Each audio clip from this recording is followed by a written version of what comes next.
thank you for joining us at Not Your Average Netizens. This is a podcast with a full house today. We've got one, two, three, four, well, including me, five people. Um, right before the holidays for us American folk for Labor Day. So you have an extra day to listen to our podcast. First off, I just want to thank all you guys who have been listening to our podcast and spreading the word. We, as of right now, have gotten 322 listens in 3 days, which is awesome because our older episodes from about a month or two ago have that from like a month. So that's really great, really encouraging. And like I said in my tweet, I was like, as our audience grows, we can grow and we can do different stuff and different things. And, we want to, cover, all kinds of different topics and entertain you um, you know, and just have this be a really, fun, great experience. So, before we start today, we're going to talk about a little bit of news and then talk about um, songs of the summer. The summer, a lot of songs are out, and so we're all going to kind of give our top 10 picks and talk about why we chose them. Some of them may be familiar to you, may not be as familiar, but I think that's good. They'll show a lot of diversity among us. Um, One thing I want to say is I literally thought of this like a few days ago for for the show topic, and I look on Twitter today, and Mnet has um, thanks for voting in our poll. Everyone decided that the song of the summer is B1A4 Solo Day. And, thanks, Mnet, for. I'm not saying you stole my idea, but I'm saying that, give somebody else a chance. Seriously. And plus, I'm not worried about it because we've got like five opinions here. You had like a poll full of fangirls. So that's all I have to say there. But yeah, that kind of, you know, I was in my feelings a little bit about that. But I think this will be a good show. And I will begin by introducing um, some very familiar faces to those of you who have been listening to us lately, and one not so familiar face. Well, familiar, but hasn't been here for a while. Um, Say hi to Noah, Hi, everybody. Kiara, Hey everyone. Tim, Heyo. and as an addition, we have today Shannon. Hey guys. I'm not dead. Yeah. How are you doing, Shannon? Oh my god, I have never been so happy for a competitor to be back on their feet in my life. If any of you don't know, I live in northern New England, and Market Basket like crashed, like full on one day, just everybody stopped working, and I was the only other grocery chain. Not me personally, I'm not like 80 different stores, but I work at the only other competitor, and so we've been feeding 3 states in, yeah. Yeah, she's had a rough But they're time, back on their feet. people. Arthur T wins. Arthur T wins. She's had a rough time, people, but she still made it. So that shows dedication. Yes. Never seen So so you many get a gold authors star fight in for my it. life. um. All right. So before we go into our song picks and summer stuff, and we may even talk about fall a little bit, although I don't know. I only know like a few people debuting for fall. Um, but a few things I'll just mention before we get to that. Um, Courtesy of one of my favorite places on the net, Netizen Buzz. I have a couple of items because we have to talk about FX every week. Um, Sully is supposed to be involved in Fashion King, which is movie drama. Actually, does anybody remember if it's a movie or drama? Movie. Movie. Movie. Okay. Yeah. And yeah, and she's still not attending the promotions. So this is not really helping people's opinions of her, although fair enough, there could be some other things going on, but she's getting hit pretty hard with public opinion right now because of FX and now this movie. And another thing interesting is that apparently someone who sourced themselves as an SM rep wrote on FX's DC Gallery, it's a Korean social site. Am I correct? I guess Yeah. that would be the way Yeah. to Yeah. A forum, maybe. forum. Yeah, it's more like a forum. Forum. Yeah, it's a Korean site. But they wrote about a few upcoming rumors about the girls, and then the post was deleted. But of course, people took screen caps and passed them around. And basically, what the guy, girl, whoever it was, said is that FX will not be letting their repackaged songs go to waste. Jessica and Crystal may be promoting as a unit in November. Crystal was not originally planned for her drama. Victoria will be filming a drama in China soon. She's currently receiving a lot of other offers, and there might be a season 2 of Jessica and Crystal. So yeah, some people were really excited. Some people, whatever this guy says, he's from SM. What do you guys think? Do you guys think if this stuff is true? Is this a good thing? It actually sounds pretty realistic because it's not, it's not too out of the way. Kind of sad there's nothing more about them performing, but I believe the one about Crystal not being originally planned for her drama, because isn't she acting opposite Rain? She's like his love interest, right? Yeah. Yep. Yeah, that's but what do you guys think about the latest FX news? I feel like I need to get into like a corner and pull that Britney Spears fan and YouTube a face, being like, "Leave Sully alone!" I got to use that GIF on Nimona recently, and I was really happy. That was you. Yeah, that It's like that poor girl. Like, she clearly is not in a good place if SM is like, no, it's cool, we'll just stop promotions. Like, no big deal. Like, of course she's not going to be at the premiere. Like, ugh. Yeah, and that's one thing I felt bad because I hadn't even thought about that. I was reading reactions and they were like, oh, well, maybe she's going through something. Nobody knows.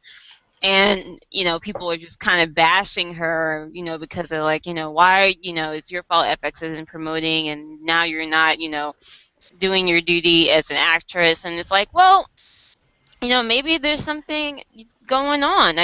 She doesn't have an obligation to tell anybody her business, and SM obviously, felt, enough, nice enough about it to, give her all of this leeway. So, but I honestly hadn't nice. thought about it, which I feel bad about.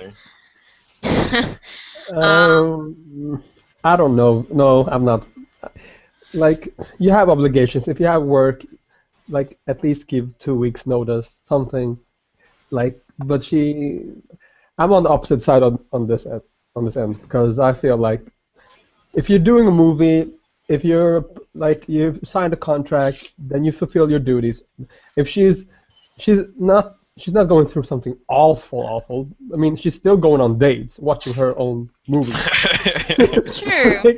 So I'm like, if you have time to go watch movies, go on dates, eat dinner, trips, I don't want whatnot, then you probably have time to do your part of the end when you sign a contract. That's all I have to say about it. I don't know. Since I've always been like pretty outspoken on this whole Sully nonsense. Like, the only thing that bothers me is, the point that Noah made, which is like she has these obligations and she's not doing them at all. Like, she took the term hiatus to mean like everything, right? And maybe that's how it came across when they said it. I don't know. I don't know the deal. I don't know how the conversation went. There is a chance that she might not be going to these obligations because SM has barred her from doing it. It is completely and utterly possible that SM is going to do something to her, be it like fine her. There's all kinds of things. She's under contract, so they get to dictate what appearances she makes and she doesn't make. I think people miss that. Is like, sure. People always forget the evil if SM SM wanted theory. If SM really, really wanted her there, SM would get her there. Right. Like, so Yeah. part of me is like, yes, I mean, she's going out and stuff, but at the end of the day, I mean, SM had slave contracts. Like, that they're still keeping people under wraps. Like, JYJ still can't go on air. Like, if they can keep a well-known group off air, they can get an actress that's under their thumb to a premiere if they want her there. Right. I suspect that I part of disagree. them slandering her is them also putting her in a position where, like, SM runs people as they try to leave. It happens every single time. That's True. what they do. So I don't know. I don't know the whole stipulation. I do think it's messed up that she's not going. Be it her fault, be it SM's fault. I don't know. I don't know where to place the blame, so I'm kind of like, I don't want to place it yet. I think if it is her, then it's incredibly irresponsible of her. Then again, if she just is done being a celebrity, this is a really good way to stop being a celebrity. You can't draw it up any better than what she's doing. So I don't know. Maybe she doesn't want to do this. Like, nobody is even factoring that in. Like, maybe she's done being a celebrity. She's been a celebrity for so long, from such a young age. Maybe she's done. Some people just don't want to do it. We see it in the West all the time. There's tons of like young actresses and actors that once they become older, they don't want to do it anymore. They're done. They're done with the life. It sucks. It's a hard life. So maybe she's done and she doesn't want to do it. Who knows? I don't know. Good point. Okay. Well, pretty good. Has anyone been watching the that Jessica and Crystal show? No.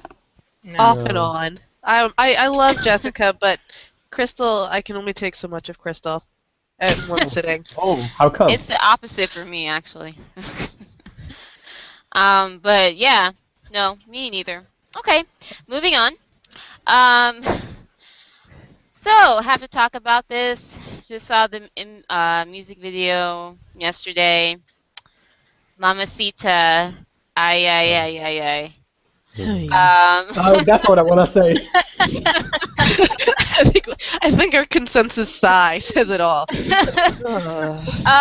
So Super Junior, or what is of Super Junior right now, is promoting. Just came back with their new song Mamacita.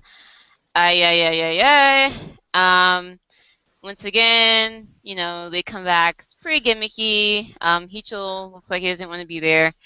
But what do you guys think? Did you guys see the music video? It actually, the music video, I did think it was kind of cute. I mean, I kind of hate the gimmicky stuff all the time, but in their case, it was probably better. I was surprised they actually even bothered to like do anything, because usually SM doesn't even bother with anything other than the box. Outside the box. No one watched CMV? I watched it. My only problem, and I'm not even gonna stir the pot, but I have to say it. Like, if a girl group did this would be cultural appropriation. But Super Junior did it, and it's fine. Like, I don't know. I saw tons of people so excited, and I was like, dude, this is like literally if you asked me to dress up as a stereotypical like,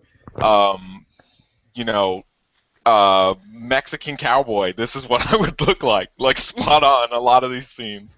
But at the same time, I don't think it's a big deal. I also think that word is used improperly all the time, so I don't think it's a big deal. I thought the music video was kind of okay. Like, it's probably the best Super Junior music video I've seen in like a long time. But that's not saying a lot because I I think was Super gonna say Junior that's not sucks, saying so. a heck of a lot. Yeah. What about this song in general? Or is anybody seen any of their comeback stages yet? No, I haven't seen the comeback stage. Probably won't watch it. You I mean have- where to be they honest. rival EXO with their lip syncing skills? Actually, I did take a chance to look. They had their music bank come backstage. Not too. It was well. It's been posted on YouTube like not that too long ago, and vocally they're not too bad. The Who's camera not too folks bad? Who's not I too mean, bad? Because if you they say were that on Real key. Look and They Kyuhyun were were on on key. key, The people, were they all on key? the people that were singing were the ones that were supposed to be singing, and the people the that two had people who like can rap sing. lines or had like half a line or whatever, it was distributed appropriately, I felt. Although there's this really weird thing with the cameraman, like every time Shiwon would get like within like an inch of like the center, like the cameraman would zoom in on Shiwon and like just stay there on his Of face course. What's for up with like Siwon's face though? for 10 seconds, and it was almost distracting, and it was distracting actually. Dude, And there's a then- huge world craze for Angry Birds. Why would you not get on the biggest one? Like, of course Kill him. I mean, like I understand he's been away and everything, but my goodness. And then of course Heechul, bless his heart, he is only there for the check. He's basically did what he had to do and was done with it. They have another song called Shirt that they performed before Mamacita, and it's kind of weird. It was like they were kind of trying to do the whole Oh. thing TVXQ was doing with the what is the kind of the jazzy swing Mm. kind of thing. I forgot the song already. Something? Yeah, something. Thank you, Kiara. It's kind of like that, and they've got fake instruments and fake trombones, and it's all about. It's weird because I mean, of course, obviously, I don't speak Korean fluently, and I don't understand everything, but obviously, it's a song about them impressing women and stuff, and there's a lot. The English parts, obviously, I'm going to focus on because that's what I understand. And it's stuff about popping your collar, having a fresh white shirt, and then it's like shirt, shirt, shirt, and I mean, it was. Well, I you'll mean, have- think about it. If Super Junior were to America, they would be Jersey boys. Like, straight up. Gelled hair, extreme, Really? like the Guido fake tan. Like, that's what they would be. Well, you know what? Like they're all into. Well, really, it's only like 2 or 3 members, but I feel like I've been seeing it a lot lately. The like white blonde hair or like the kind of purplish light purple hair is like 6 coming polos back on so strong. they can pop each collar. I don't know, and that looks kind of. It looks kind of It's kind of off-putting with everybody, but yeah, and their stage was actually pretty. For Mamacita, was actually pretty simple. It's like Well, it looked Do kind you- of cheap looking, but you guys don't like anything about the song? I mean, I think it's definitely catchy, which SM, they know how to make catchy music. I mean, all their ELF fans are singing along with them. I mean, they're obviously going to be #1 for like a month. Um, That's One thing I have to say, the song is not terrible. Like I said, it's catchy. I'm always a sucker for like, kind of Spanish influence to music, so I always kind of like that. Choreography is a GD mess. Wait. GD mess? Think of the word damn, and then what would go in front of that? Okay. G. Oh, you mean that GD? Gotcha. Yeah. Not the Oh, I'm sorry. dragon. I didn't even think about that. I'm sorry. Yeah, I was like, there sorry. is a GD though. Come I on. know I'm like, is she shading my bias? No. So No, casually. G-Dragon would not even do this. It's I was like shocked for a minute. I was like, he can kind of dance. Like, what do you mean? There's like 3 guys in Super Junior that can dance. Come on now, let's not shade GD that hard. I was like, just close your lips, shut your tongue. That's enough. okay. Yes. Now that we've okay. I was trying to like on the low curse, not actually curse G-Dragon, but anyway, yeah. Choreography is kind of a mess. It's a lot of side clapping and matador poses and yeah. Gotta make sure nobody breaks a hip. I mean, everyone's over 30 in that group, basically. Wow. Oh. You're killing this group right now. I'm Jeez. sorry. It's just Super Junior is That so is easy to back make with fun of for me. vengeance. Yes, but as far as their stage performance, I would recommend watching the MV. The stage so far, I mean, if this is what they're normally going to do, it's not very interesting. Yes, I'm going to let some other people talk. Kiara, what do you think? For Mamacita, it's alright. I mean, I used to be a huge Super Junior fan, you know, like back in the day, before Sorry Sorry, and then the rest of the songs that didn't need to come out. But I thought it was alright. But As a Super Junior fan, did it, like, meet your expectations, or was it just kind of like... well, I haven't really been a Super Junior fan in such a long time, but it was okay though. I think out of their last few songs that they came out in the last few years, it's been their best song so far. Like after Sorry Sorry, their music kind of just went down. So this is like, I'm not really feeling it. But it's definitely gonna win #1.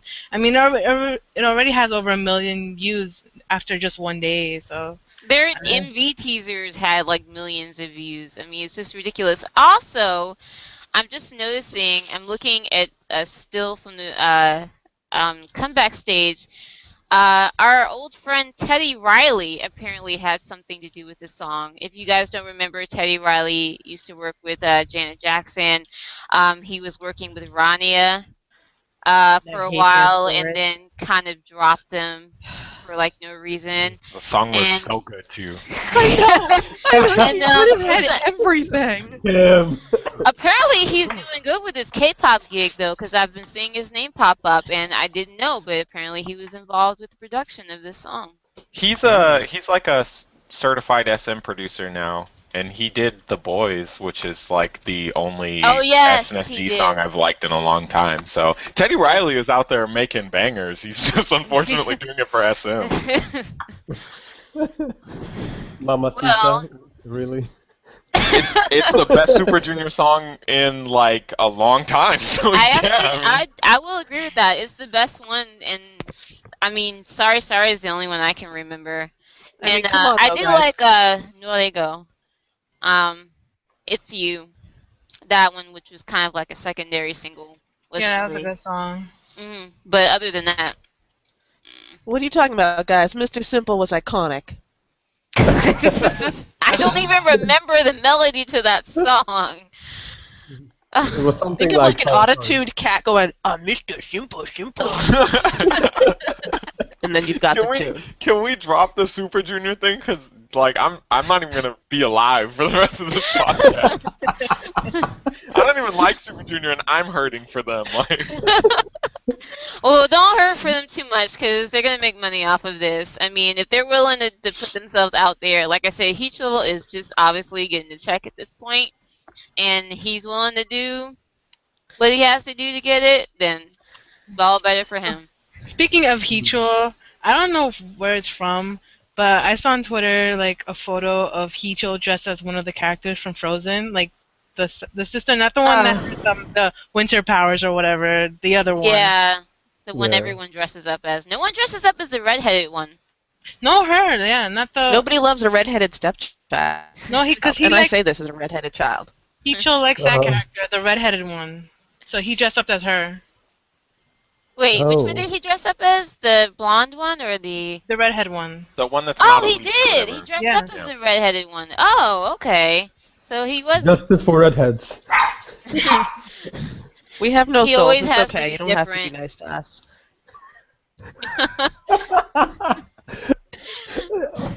Don't So make me go okay. there. I love redheads though. Okay, continue. I honestly think most redheads are natural redheads are beautiful, and I totally agree. I am not for all this fake, red dye, carrot red stuff. No. I No. don't care as Okay. long as it's red. I'm like, yes, you're red. You're a redhead. Okay, so any redheads out there, you might want Noah's to hit hair. up Noah since he and Tim are not doing their love line anymore, so he's available. Oh Um, Can't boy, be I better hop that associated with Inner plane. Circle. I don't know. We're going um, through a patch. okay, so Mamacita. All right. Also, one more thing. I saw this and thought it was kind of interesting. Some people have been pretty skeptical about it. It's another one of those kind of, you know, um, if in the future this may happen thing. I've seen it in several places, but due to some scientific studies and some I don't know whatever fertility and such.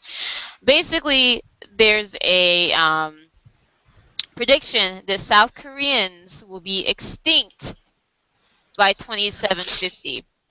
Oh, oh Um, God. this is all based on the National Assembly Research Service in Seoul. This is based on the nation's falling fertility rate.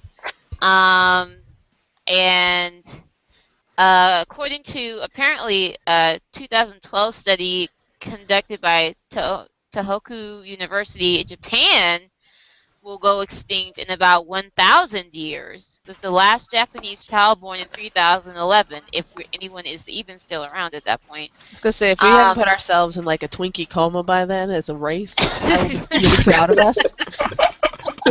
Wow. I love it. I love the Oh my nihilism. God. Keep it coming, Shannon. Kill him. Oh God. But yes, basically, okay, so we have the one English guy, David Coleman. He's a population expert at Oxford University. Previously warned that South Korea's fertility rate is so low that it threatens the existence of the nation. And the study suggested Korean city Busan is most at risk because of a sharp decline in the number of young and middle-aged residents, and that the last person will be born in the city in 2413. Granted, this is if things stay exactly the way they are now.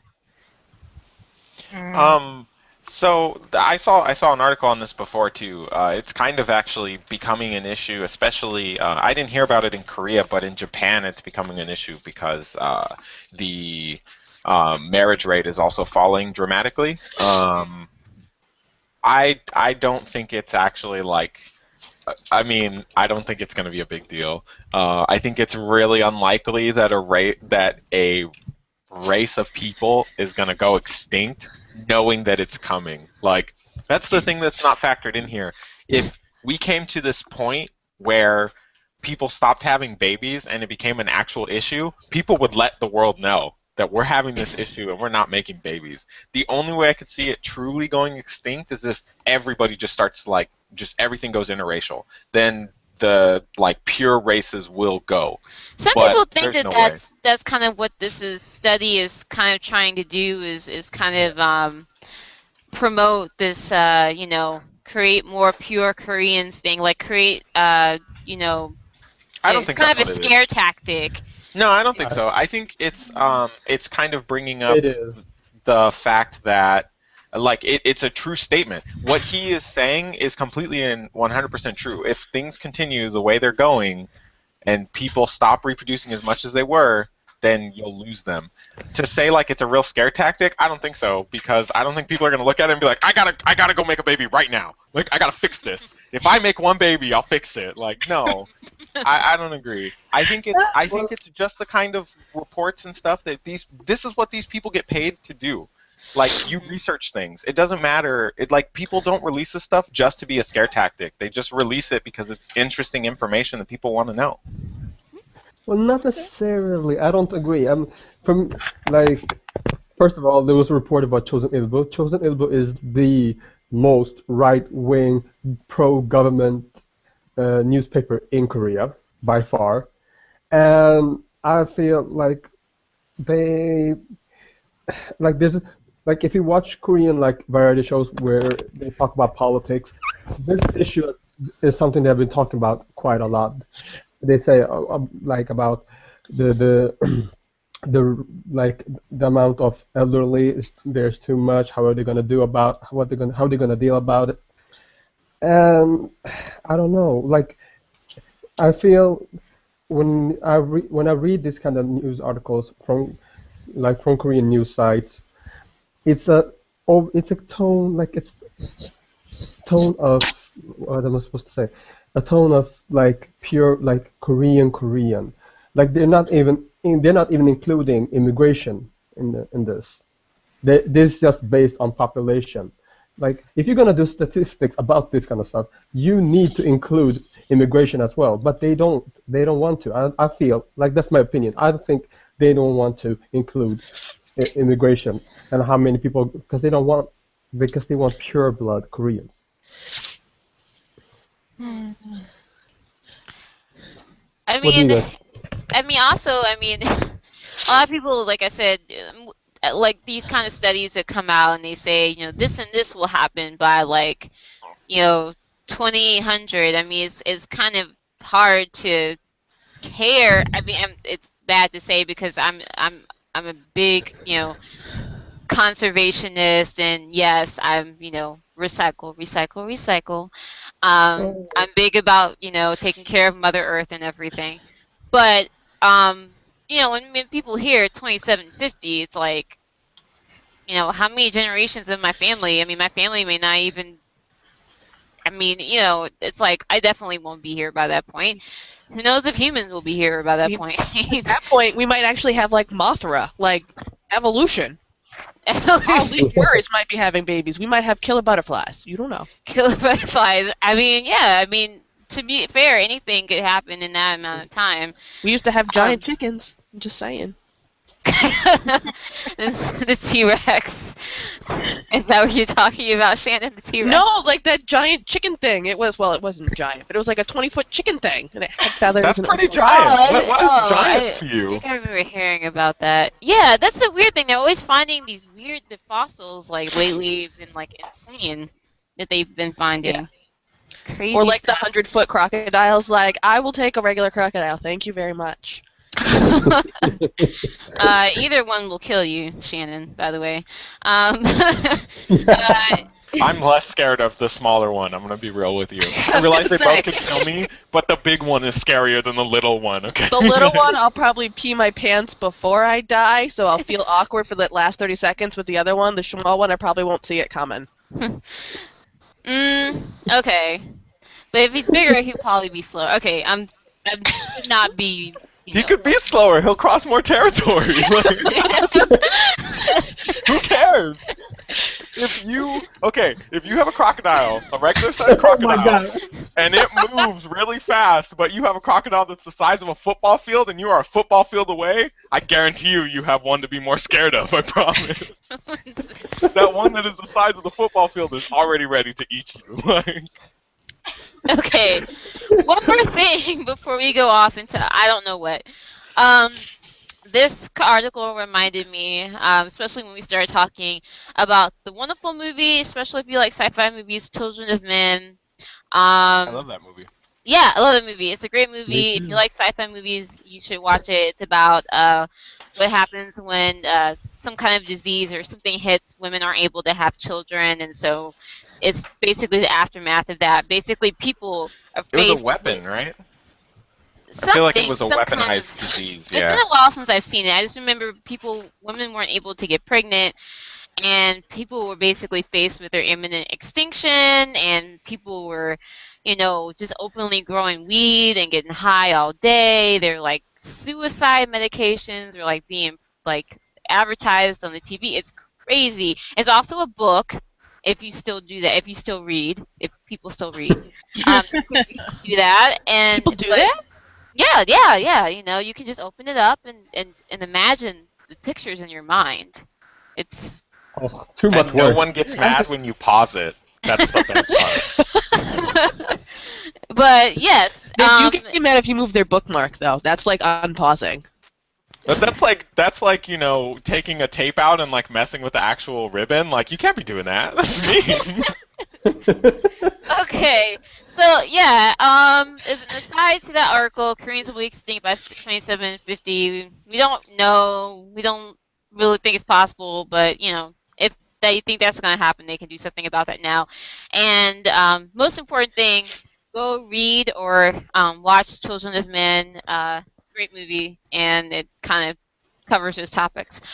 Okay, let's get to our main topic today, which are K-pop summer songs. I listen to the most K-pop I ever have in my life. I listen to like 2, 3 straight days of K-pop at work. Just like trying to get all the like summer stuff in.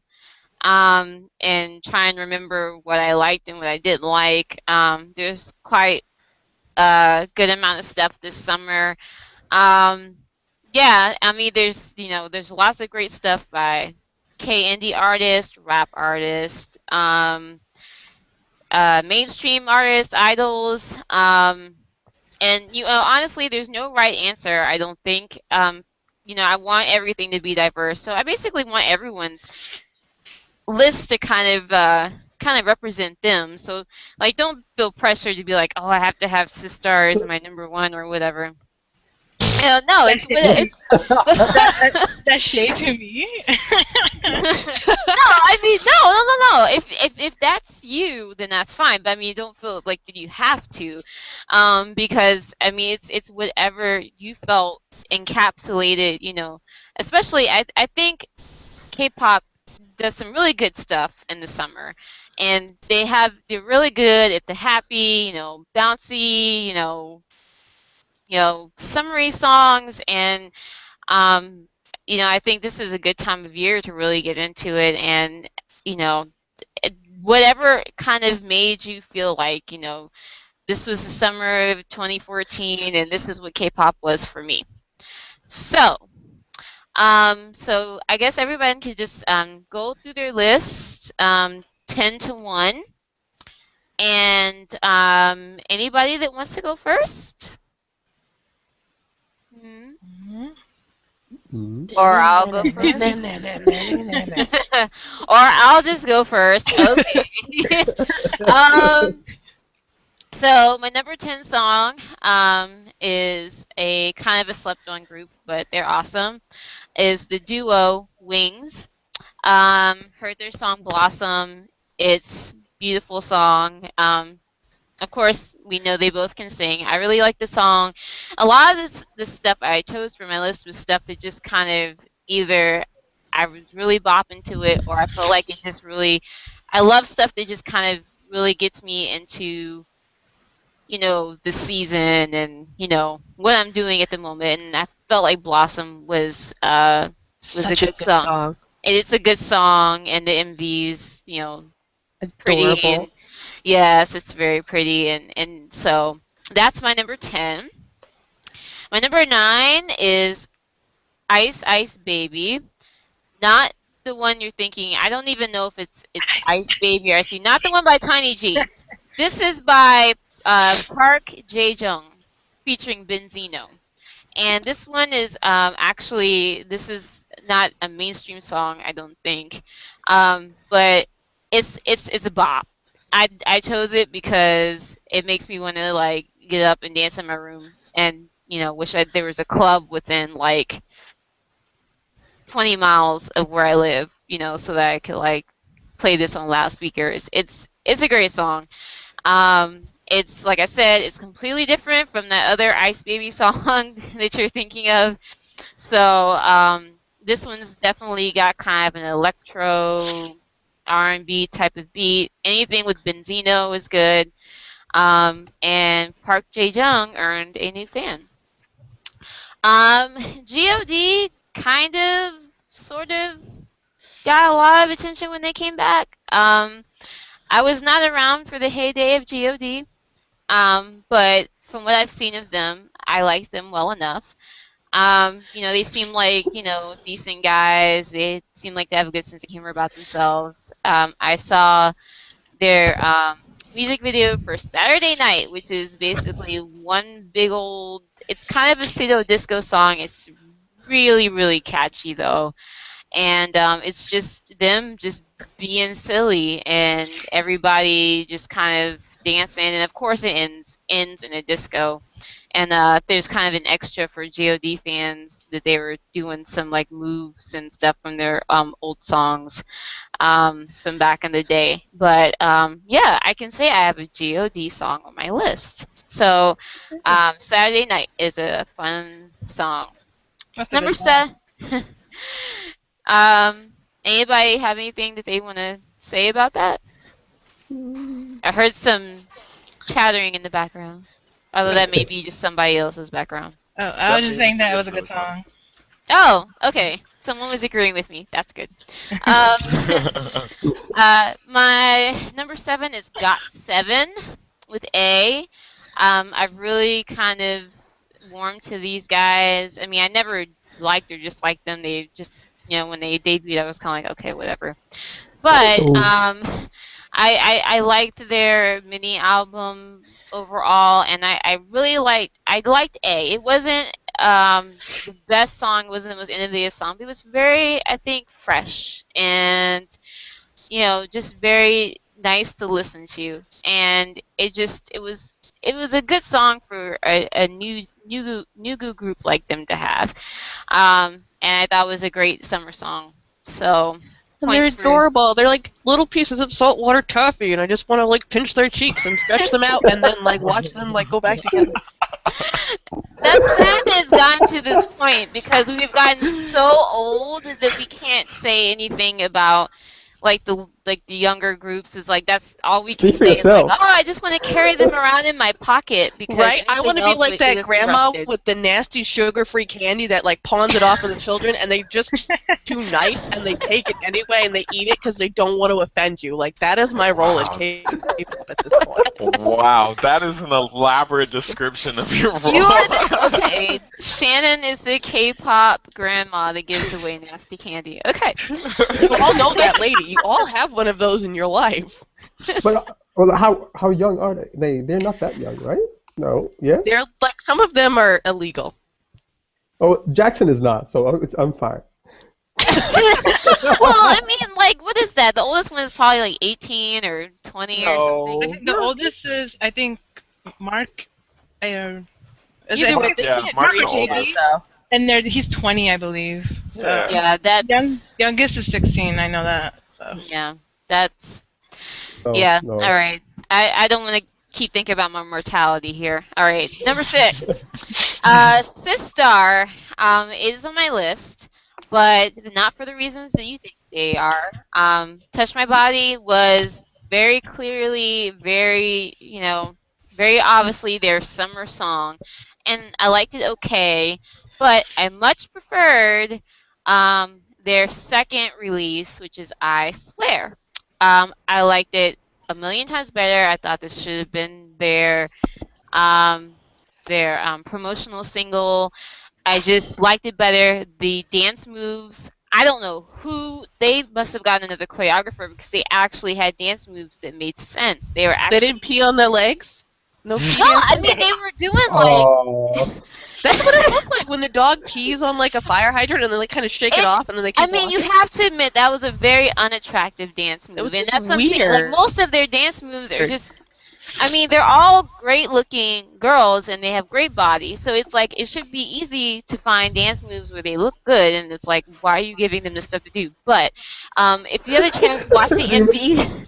watch the MV for I Swear because they actually have decent choreography for that, and they're doing it on the beach, and basically it's just the typical kind of summer video of them just hanging out and going shopping and doing stuff and having crazy fun with each other while they happen to be in their underwear.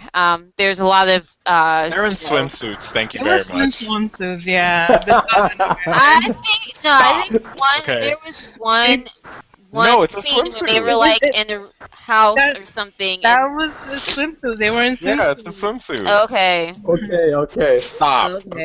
Okay. Don't try Underwear. it. Don't try it. Underwear. Anyway, it's very male gazy, but what Sistar video isn't. I mean, I'm not gonna hate because they Appeal all to the love. audience that buys their music. I don't understand. Okay, It's not girls that buy Tim. sisters' music. I'm just saying, in Korea, it's not girls that are buying sisters' music. I'm sorry to break this to you. I'm Okay, not what's the next hating song? because I'm not gonna tell you who I would kill and how I would kill them to get a body like any of those girls. So, I loved I Swear. That was my number 6 song. Number 5 song. This is another kind of Nugu low key group, but I thought it was a great summer song. Scarlet, Hip Song, which kind of confused me because of course there's another song called Hip Song by Rain, but completely different. It's basically kind of a your typical kind of fast poppy summer song, and that's basically why I like it, and it's pretty catchy. I'm surprised I didn't see it pop up more anywhere, but this is the first time I've ever noticed Scarlet. I don't know if this is their debut song or not, but No, they debuted last year. thank you, Kiara. You're just full of just great information today. She'll I be love it. full of good information, and then the rest of us will just sass you. Yes. I won't sass you. Shannon is a bad influence. Okay. Evil Um, grandma. Oh, just to give a quick info, Hip Song, that's actually like a remake of an older Korean song. oh, okay. Trying to find it if I liked it, because I know I liked that video. Oh, okay. All right. The old song is called Booby Booby. It was a really popular dance song in the early 2000s. Oh. Banana okay. Girl. There was a girl. It was kind of like a project thing, but it was called Banana Girl, and they did club type music. That song was everywhere. It used to be on the music shows and everything, like X-Man and Love Letter. Okay, there you go. But yeah, it's a Awesome. remake of that. Our K-pop historian, Kiara. Well, that explains probably why it wasn't because everyone's like, well, we heard it before. But for me, it was new. 4. This is really Nugu. I don't think any of you have probably heard of them because I literally stumbled on them. It's a group called Pritz. Pritz, I think is their name. You guys need to look them up on YouTube as soon as possible. So they're kind of basically trying to be a crayon pop-ish group. All their music videos are these weird concept videos. They dance with a giant bear. And yeah, I think one of their videos they were Sailor Moonish schoolgirls type of things, and the bear came from the sky, and they were killing the bear and stuff, and they have these really just crazy dance.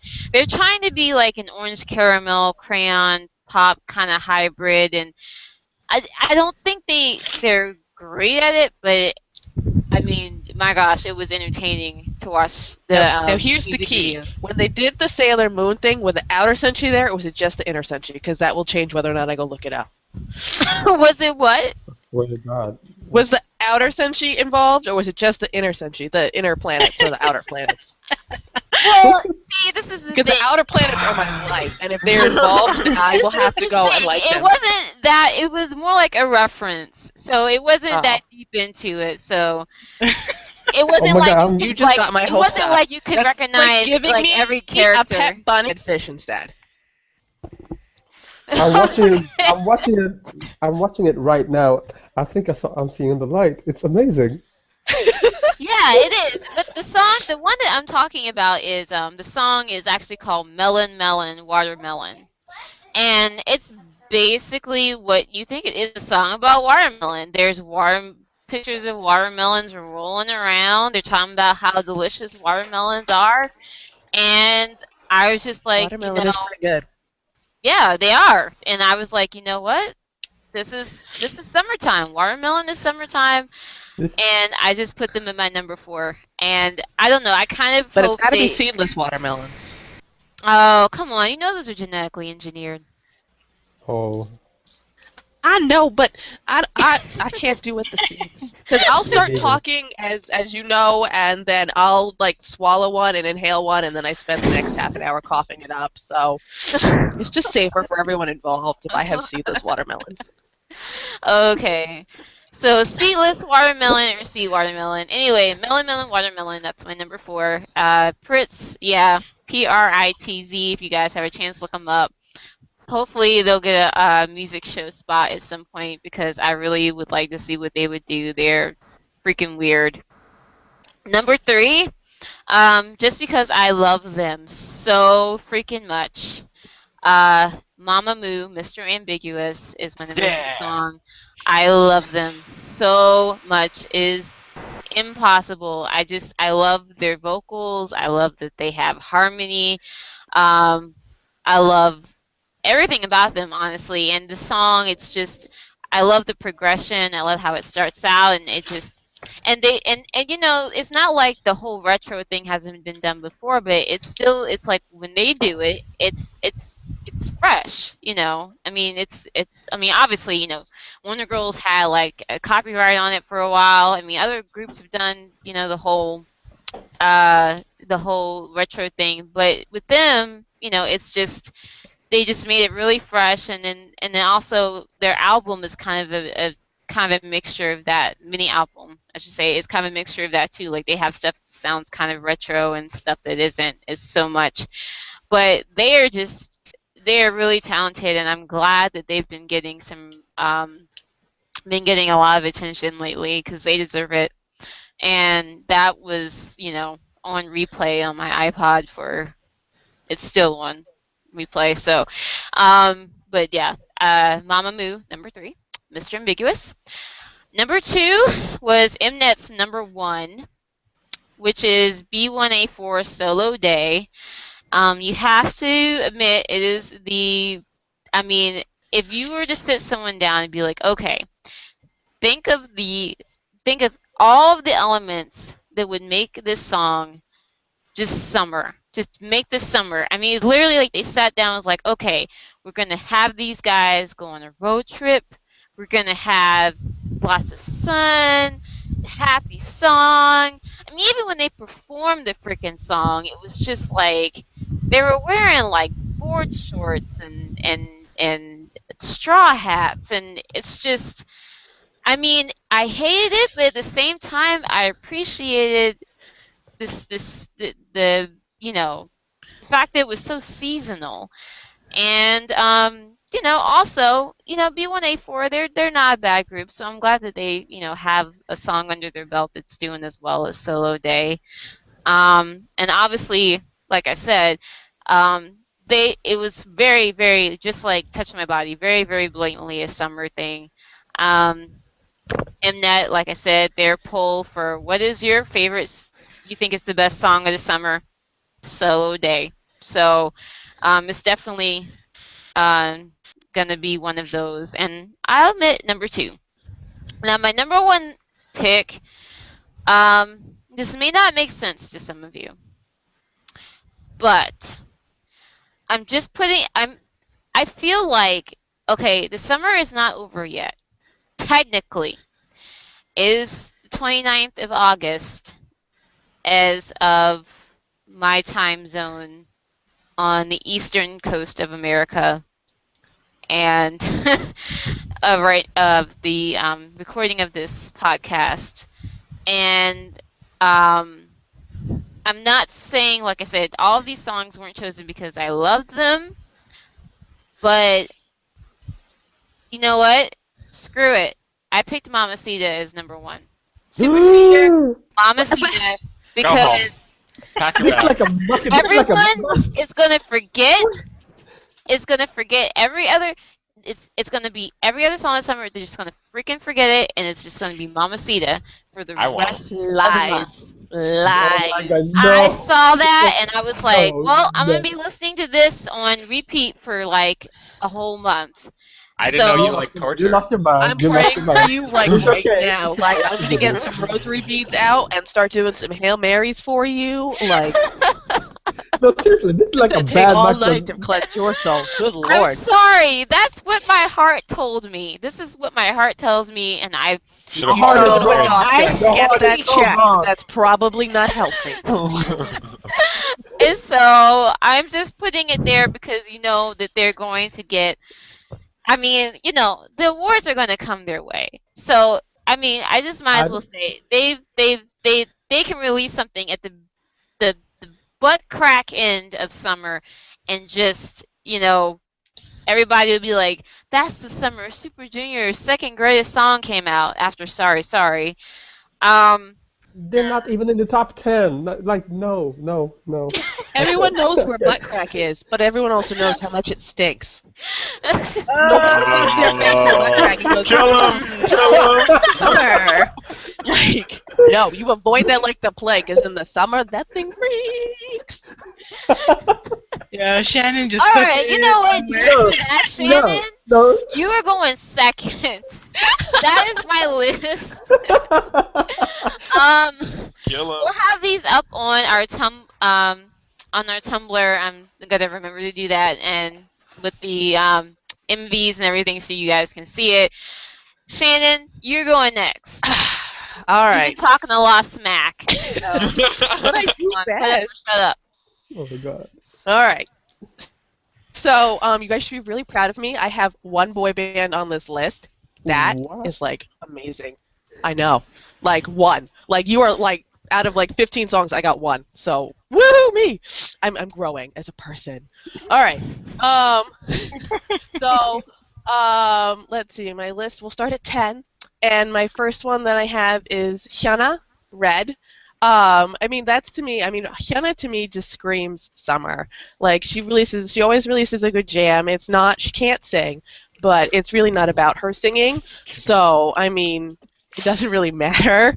I mean, she could sing the alphabet, and I will love it because it's Hyuna, and she's amazing and adorable, and I hate everyone that hates her. So. Wow!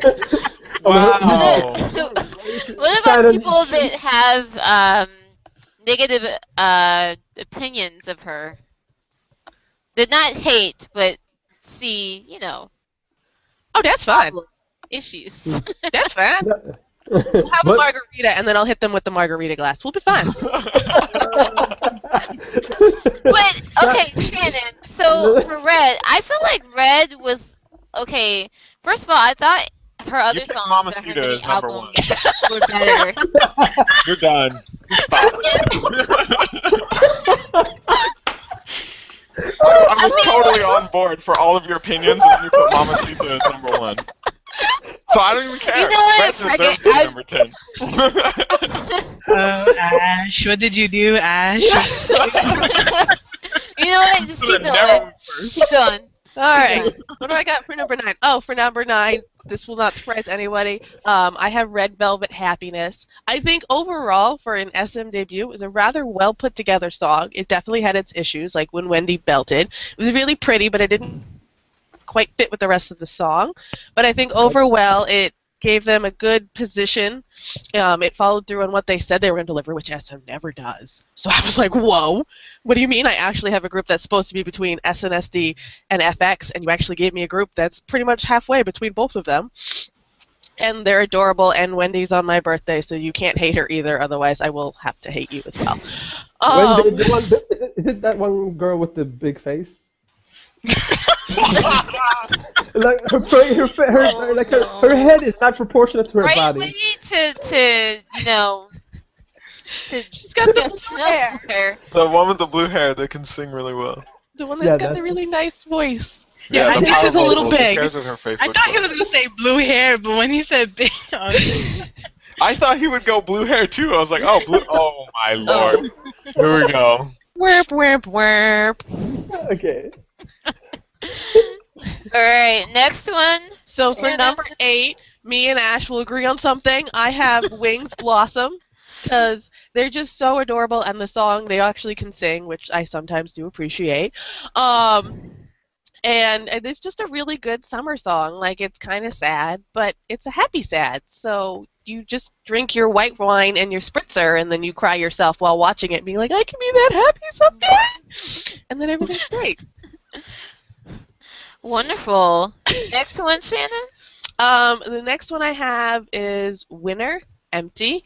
I mean, I was overall looking for something a little different with Winner's debut, but I've been waiting on the edge of my seat for this for like a year. I think they could have thrown out like the ABC fart song, and I would have been like, thank Jesus, I have Winner. So does that mean you're in Inner Circle? Am I in Inner Circle? Yes, yeah, you does are. that mean you're in Inner Circle? You don't get to just don't know what pull that means. anybody who's like, oh, I like this song. What are you, the Illuminati? Chill out. Wait a minute. Tim, who asked you? Shut the hell up. I never asked your opinion. Hold your mouth and shut your tongue, okay?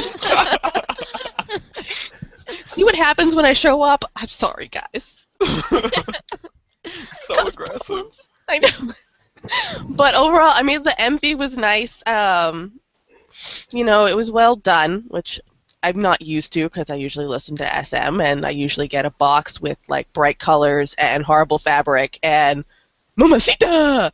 So I was like, yeah, they're not in a box, and this is actually pretty well done. I was happy.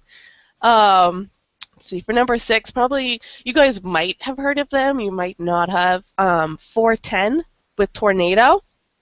I think they're a new girl group that like came I out. like that song. Oh, yeah. And they just debuted it, didn't they? Like a week Yeah. ago or two? Yeah, it's like I think like a week and a half, 2 weeks old. But I really, really liked it, and I'm also a sucker for girl groups, so that should surprise no one. But it was just they actually did pretty well harmonizing in the song, and I haven't seen live performances yet because I'm lazy. But I'm looking forward to seeing what they're going to do in the future, and I kind of liked the theme of the song, which was like, and I'm going to destroy you like a tornado. Watch out, bitches. All right. So you like destructive songs? I do. Does that surprise anybody? No. I like yours. Yeah. Okay, keep going. At number 5, I put Fiestar, One More. I thought that the beat was Oh, I like forgot about really that song. catchy. It was like super. Like I don't even usually listen to Fiestar because they usually put me to sleep. But that Oh one's my like, gosh, you never even like their debut stuff? Wicked with Tiger JK? no, I don't even know that song Oh, existed. quick. No. You should listen to it. It's good. That was before they had the lineup change, but anyway. But Go yeah, the beat was really catchy, and then this video is great. And I might learn more about them. I probably won't because I'll listen to another song of theirs and be like, I'm gonna use some NyQuil now. But I think overall they do have good potential, and so maybe in the future they'll add a member, lose a member, and something will click. It'll be like Girls' Day, and then everything will be great. Dang. Just kill him. Kill him. Chill. You have no chill. There is no chill right now. And then the last couple are gonna be super, super ridiculously biased. This whole summer list has is been biased, so weird. I feel bad. I thought you were going to say Super Junior. I was okay. No, that's not on my list. This summer's been weird because it's been like there have been like super high highs in K-pop with me, and there's been like super low lows. Like so many of my favorites are gone. I didn't get a shiny come back. I got Taemin. That's like getting a dead fish instead of a puppy. Not what I wanted. But Wow, really? it is. I'm sorry. I just he's like You the didn't one like shiny member like I do not the care son about. of Satan, Taemin? You didn't like Taemin's son of Satan look? Son of Satan. No, My no, eyes no. are blinded. He had a Heath Ledger look. That's what Heath Ledger is crying for his hair. That's what I'm saying. He looks like he hasn't showered in a week, and he yeah. It's just. I've seen a lot of comments saying he looks like a he looks like an underdeveloped Jae-jung or something. No, he looks like what is called the guy from Beast. Yeah. He looks like he belongs in like a Twilight film. Is what he looks like. Um, Oh, oh my he god. should be Weird like he an doesn't Edward like like him. underling. And get all sparkly and shiny and be like, I love the sunlight. I The hope no sunlight. one has Taemin on their list. So it's not Anyway. Taemin. Actually, back to the list. So number 4, I have Hyosung Goodnight Kiss. Like, 1, hello. Like, great music video. Just like, oh, I love her. Love her, love her, love her, love her, love her. And 2, Me too. Me too.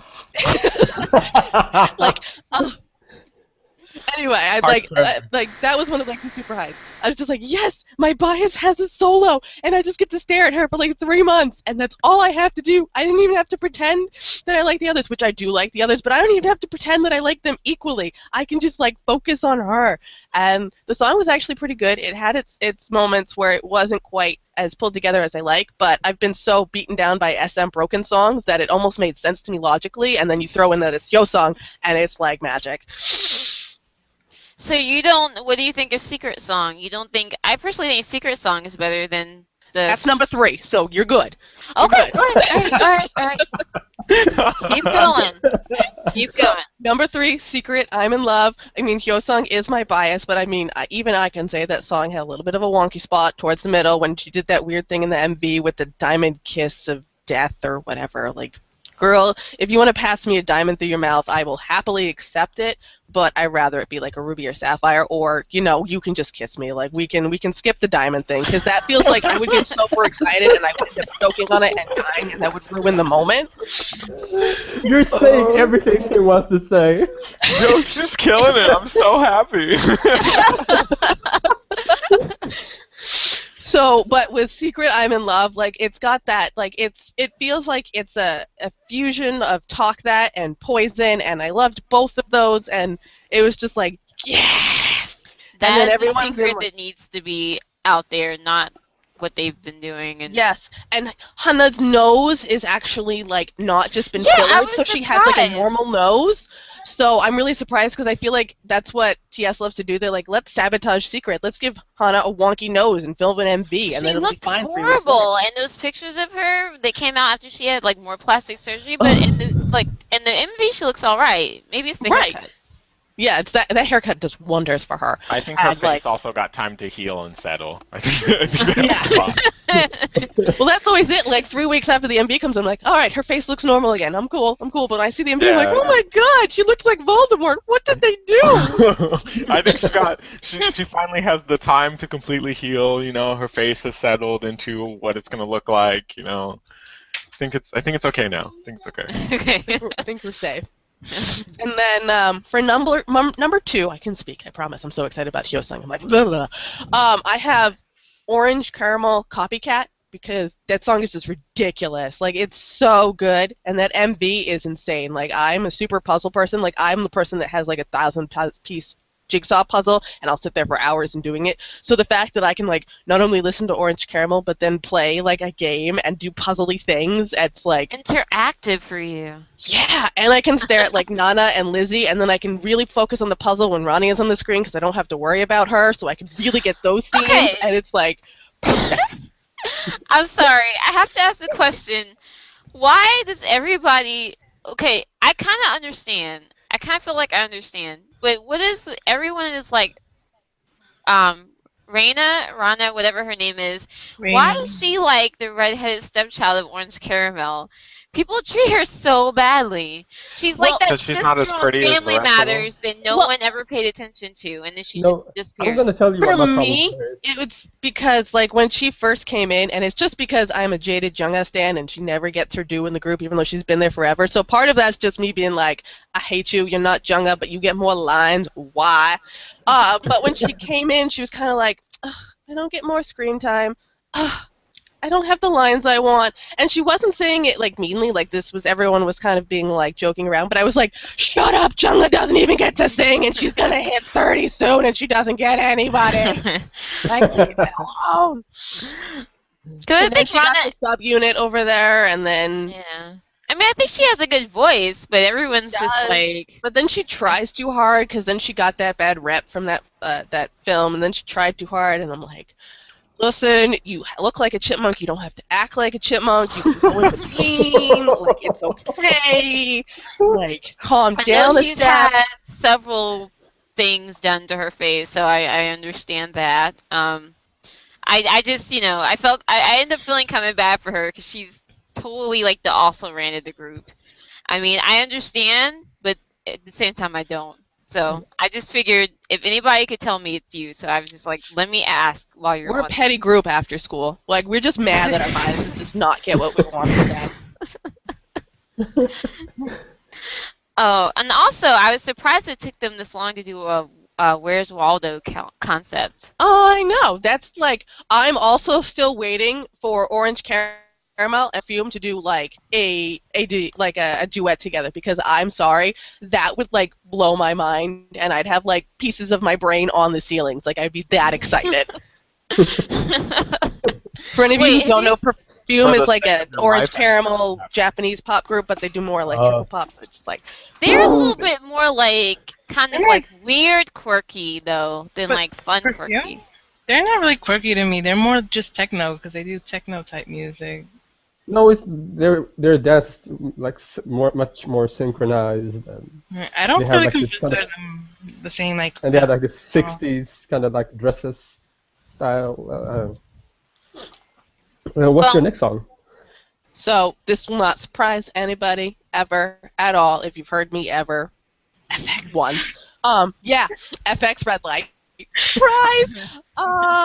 Yeah, it's everything I've ever wanted from an FX comeback, all in one 2-week promotion that I'm still very bitter about. I hate all USM. turned out too well for you, did it? No, it didn't. Like, you don't, like, the first time I get everything I actually want from an FX comeback. I get a good dance, I get a good music video, I get a good look, I get a good song, and it doesn't last. It was really But- good though. It was. It was Yeah. perfect. I mean, That's why it it had didn't to last, die. but it was really good. Like, Yeah, they were winning everything for like a week. I mean, so I mean. When I'm gonna get Yes, some lime and Ashton, some get salt, back and I'll at just her. do some, like, tequila shots in that wound. But there's rumors of a repackage, so who knows? Yeah, in 2014 of, like, next millennium. I was gonna say it is 2014. Yeah, I'm gonna do joke a little. Okay. I never claimed to be the brightest bulb in the bunch. Was that your number one, Shannon? Yes, that was my number one. One more question. Have you seen the Orange Caramel? Have you seen any of their performances, live performances? I have, and they're so cute. They have the little Waldo glasses and the Waldo Wait, stripes, and they Did do you the. see the one where they were wearing the Michael Jackson shirts? No. I saw Okay, that I one. didn't understand that at all. They were wearing shirts that had Michael on the front, Jackson on the back, the signature hat. They had on fishnet stockings, the sparkly gloves, and the sparkly socks, and of course the shoes. And they were doing like some of the choreography. They were doing like Michael Jackson stuff, moves and stuff like their regular stuff. But I was like, why? Someone's gonna kill me, but I mean, if you played like Where's Michael Jackson and you went looking for older Michael Jackson, like when he was a kid, you would never be able to find him. So it kind of fits with the Where's Waldo. Wow. No, it doesn't. Like, oh, Shannon, I love you. The And shade you know what? When they're to the doing legend. stuff for Michael There's Jackson, they're not thinking of no old chill. Michael Jackson. I'm like certain of that. Somewhere is someone no is like chill. sawing Maine off the United States, and it's just gonna be like floating in the ocean. Like, yes, You have no chill. none. Wow. Okay, who wants to go next after that? I'll go. I don't mind. I have like a bunch of honorable mentions, but I don't care about them, and I'll put them on just the list. So my number 10, and just to preface it, I didn't pick because it's the summer. I picked the songs that I liked that were released during this time. I don't care about summer music, so Sorry. Not sorry. Yeah, sorry, but not sorry. But my Champions number sorrier 10 than me. is a summer song. I picked A by GOT7. I actually do like Oh. GOT7 a ton, funny enough, and Jackson is my bias, so I found it funny to Yay, bring we have him up. good taste. Yeah, but I like the song. I think it was like fun. It wasn't everything that I wanted, so it fell really far. I put it at number 10. But I did like it, and it's a good summer song, and it was fun. The choreo was cute. They were all loving it, apparently. I guess I don't know. So I like it. It was a good time. My number 9 is "Goodnight Kiss" by Hyosung. Yes. It probably deserves to be higher, but I will completely that. 100% admit that I only like this song for the music video, I was and gonna that's say why. the boobs make it at least a 6. Yeah, I was gonna move it higher, but I really would don't argue care that about the there's more song. boobage in the secret video. It's probably pretty close. I would say it's pretty close. Yeah. Because while there may be better shots, there's less of her because she Yes. spends time with everybody else. So it depends, right? But it's not even that. Like I think she looked really good in that music video. I think she looks good in both of them. But that's the reason it's number 9 is because I don't really care about the song, but I really liked all of the promotions and the fact that it's my bias, so it belongs on the list. My number 8 is History by Taewon featuring Sonny. He's a brand new artist. His name is also Sea Love, is what some people know him by. And his song came out after like forever. He hasn't released anything in a long time. But he's like a really well-known producer and singer. He's behind a bunch of really good Rain songs, so I have a bias for him. But I like the song. It's not summery at all. Like it's kind of aggressive, but it was a good time. It's really fun. His voice is freaking beautiful, and I love Sonny, and he's a wonderful human being. So I put it on the list, number 8. It probably belongs below Hyosung, but I don't know I if you can guys have concur. heard the Even song. though I've never heard the other song, I can concur. Yeah, Yeah. I'm not surprised. My number 7 is "I Swear" by Sister because I like the video, but I like this song more than I like "Touch My Body." I also hate the "Touch My Body" dance, and it like completely taints me liking that song because every time I see it, I'm like, Jesus Christ, this is the worst thing. Like I can't watch that music video because I see it and I'm like, I'm done. So you don't like Yeah. golden showers? Is that what you're trying to say? Correct, I don't. I'm not. Oh. I'll pass. Okay. But I like "I Swear." I think it's a more fun song. I don't know, and I like the music video more. Beyond everybody being like, "Oh, it's so male gazy," that's fine, whatever. Beyond that, they're super cute in this one. Like they're super cute, and they're more in their natural habitat as opposed to like Peeing the on fire crazy, hydrants. yeah, and the crazy colors everywhere. Like this is what I expect from a summer song, like just a road trip and people having a good time. If I liked B1A4, they would be on my list because their video is a similar concept, but I don't like them, so they're not on my list. Simple as that. Sorry, Thank you, folks. sorry. How do you hate like a hamster, a fox, a puppy, and a kitten? What's not wrong with you? That's like a Humane Society video in one with a car. Yeah, but then they're human beings. With the Animals shouldn't be driving. That's why I don't like it. Okay, get those animals off the road. Okay, you like sisters' bodies. Let's go. Number 6 is "Red Light" by FX. This is probably like one of the better songs of the summer, though. To be honest, like it was really good, especially from a group that I expected garbage from. I was really Ooh. happy. This is probably the only FX song that exists that I like. But I like the song, I like the dance, the concept. The music video had way too much going on, but they still looked good in it. So that was fine. I would have liked it with less flashy colors. I would have loved it. Just all the flashy colors. I don't know. Just flashy lights. I don't want it. Did you Everything listen else to about the it was mini cool. album? Did you like any of their other songs? I just thought the mini album was okay. I wasn't all about it. I thought their mini album was like really good, like It's better really than good. their Everybody other, was like going nuts everything. for that Dracula song, and I thought it was garbage. So I don't know. Well, I that was agree. a little like it. cheesy, but I mean, I was bopping to that one too. I just thought it was like that's the first time I've ever listened to every FX song on the mini album, so I was. I liked Red Light just because it was like the better version of what I thought I was gonna get when Pink Tape came out. So I like it. Like I was totally on board to jump on the FX train when I saw the teasers and stuff for Pink Tape. I was like, yes. And then the song came out and I was like, no. Everything else is on it. Pink Tape is sacred. Everything else Oh, on please. that album Not is that good. Come Everything, on. Album is everything great. else Rum on Pum that Pum album Pum is is not good. so What was it? Some of music, American music, like Journal or something was like Pink Tape is one of the best pop albums of It's so good. generation. Like the It's title good. track is pretty awful, but the rest of Red the Light is album better. is Red perfect. Light is better, without doubt. Red Light is Red better. Light's better than Rum Pum Pum Pum, but if you put like No, the it's rest better of than Pink Tape. Pink Tape is better than Red Light. I'm sorry. Pink I Tape don't is better agree. than Red Light. The only bad song is literally like one of the worst songs that they've done. That's the only issue.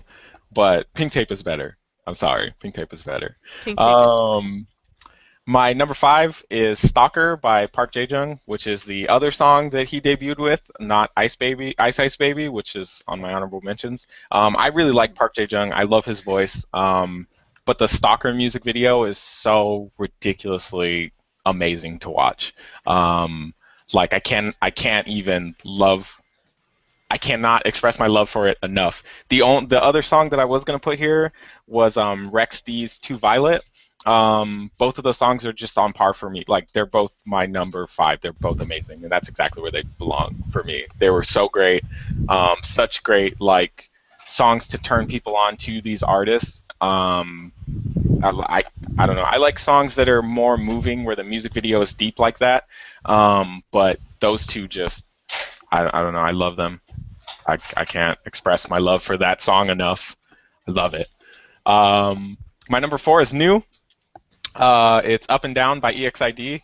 I am a huge EXID fan. Like, I absolutely adore them. So just the fact that they came back at all put them on my list. Like, instantly, I was like, okay, I have to build this list around this song because they came Has back. anybody else seen the MV or heard the song? Yeah. Yes. I kind of fell out of Exit when the 3 best members left and made Bestie, so. Shut up. Shut up. Okay, shut the hell up. Right now. Shut up. Well, you Forget know what? them and those bestie flops. Okay, I don't care about them. I don't care. How about that? Don't It's care. alright. what? Get out. Last I agree with you. decline. That's okay. Nothing- I don't care. I don't care. Nothing gave me more satisfaction than. Have you seen their comebacks? Exit had a comeback and Bestie had a comeback. And when I heard the fan chants for Exit, it made me so happy. And when I Yeah. heard Bestie, I thought he was gonna say there was Mini like two, Part. there was like 2 people screaming, and I was like, yes, there you go, 3 members who left. Yeah, get out. It's fine. It's better without you. I don't They care. can We're good. coexist, okay? They can't. Lies. Okay. They can They go. can't. Exit's can't. They're all going down. trying to survive Bestie in the will jungle survive. called Korean Bestie sucks. entertainment. Whatever. Anyways, my number 3 is my like top favorite girl group right now, which is Mamamoo. Mr. Ambiguous is amazing. That whole album is incredibly awesome. Like I'm with Ash on this one. I cannot explain my love for them enough. I absolutely adore them. If I could have a bunch of number 1s in my list, Mamamoo would be up there because I adore them. Mamamoo. I Yeah. didn't like the I- song. I cannot wait song, for their next thing to come out. And then the song they did with Bumkey, super awesome. Oh yes, I that's can't get enough. Like my favorite. They're wonderful. Yeah, I'm so happy that they exist as people. They're also super sweet, which is a plus for me. And they're super wonderful vocalists, so I'm so on board. The sad part is that they're talented, so they probably won't get anywhere, but they are awesome. So, I don't know. That's right, I they feel can like do a they've been UCAS. getting more attention than We need a female typical, like UCAS. talented girls get. you You pin know? that on them. They What- actually have been getting like some fan chants and things like that. Like they've been getting more attention than most groups like them get. So I'm Yeah, hoping- yeah. They actually didn't do that bad. yeah. They also have a good they have a bunch of good people backing them, so that should help. Like just having features and stuff will bring notoriety to them. So I think that's good. Connections. My number 2 is Body Language by Sonny featuring Bumkey.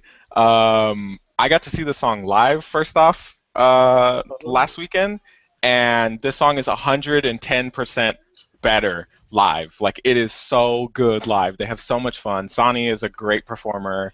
All those guys are really good. But, like, this is my favorite Sonny song by a long stretch. One funny thing from the concert is that when he does, he still does the song that he did with JYP. I don't remember what that song is called now. The one that has men in it. Does anybody know what I'm talking about? Yeah, I know which one. Something about fun. I don't remember what talking about. Yeah. When he performs it now, when he gets to the little auto-tune singing break, he always does another song, like a different song, just for fun. He did Orange Caramels. I don't remember what the song is. What? What was their concept for it? Do you remember their concept? I don't remember their concept. I didn't even realize that it was Orange Caramel until afterwards. But yeah, he did an Orange Caramel song. It was super cute. I'm assuming he probably did it because he had Raina in a music video / song. But it was really good. I really love the song, though. It's not really a summer song, but that's okay. I like the sexy style type songs from dudes or females. I don't really care. So I love this song. Bumkey is amazing. Probably my favorite vocalist, like, by a long stretch. So I couldn't ask for more in the song. Like, when it came out, I was like, that's it. I'm done. I don't know. The summer's over for me. I got what I needed. Everything. I got it all. So my number 1 is probably absolutely zero of a surprise, but it is Eyes, Nose, Lips by Taeyang. His whole album, pretty much, I would put there. Yeah, shut up. I don't even feel as though I have to speak for I have to justify my case because he charted at number 1 for so long. Everybody can eat it. Like, he charted longer than any other summer song. Everybody could eat it. Yes. His song was the best. Like, I'm sorry. Everything that he did in that album was the best. I don't even care. Can't Be Hurt. Can't Be Hurt this summer. It's been great. I love this summer. Yeah. I don't know if you caught that, but I love this summer. Okay. Anything else you want to say? You want to mention any of your honorable mentions at all? Masita? No, didn't make it. I guess the only honorable mentions that really matter. I had Hyuna's Blacklist featuring Ellie on there instead of Red because whatever, Red. I think Blacklist was more fun. But I understand why it wasn't picked, obviously. Red makes way more sense. I had Winter's Empty on there. I like that song. I like the debut. I think it's the better of the 2 songs, and it's my favorite song in the album. So, and then I had Stellar's Mask because... yeah. Is that the one where they poured milk on themselves? No, that's no. Veiled reference. That was the other one before that. Marionette. Yeah. Yeah, that's Marionette. Mask is actually pretty good. I like Mask because they still tried to be like sexy, but they didn't go like super over the top with it. Yeah, it was the right amount of. Yeah. Yeah, it was kind of closer to like a people were comparing it to like a Nine Muses type of sexy, which I can kind of see. I like the song. I don't think it's like great, but I like the song. I think their styling is really good. The choreo is kind of weird. I'm not really into it, but everything else about it I really like. I like the rap part in it, and I normally don't like their rapper at all. So. And they're outdoors. And they're outdoors. There you go. There's no box, at least as far as I can tell. So that's always a plus. Yeah. Okay. It could be like, what's that movie with Jim Carrey where he lives in a giant dome? Truman Show? Mr. something. Yes, The Truman Show. It could be like a Truman Show. Oh, MV. yeah. They think you're outside, but they're inside. It's been so long since I've seen that. That's a really good movie. Anybody who's listening to this and has never seen The Truman Show, go watch that. Well, honestly, The Truman Show is like reality now, so... Yeah. I It is. mean, people So even probably already better. seen it. They just haven't seen the movie. Yeah, That's good. That's good. because of the Okay, Americans. awesome. 2 movie recommendations and 2 lists down. Who wants to go next? I'll go next. Okay, Kiara. Okay, so for my number 10, well, this song isn't technically. Well, for my list, songs I picked were songs I actually like, not just because they're summary or whatever. But Yeah. in number 10, well, technically it didn't come out in the summer, but it was still early June, so that's okay. But I chose "Hug Me" by Crush featuring Geico.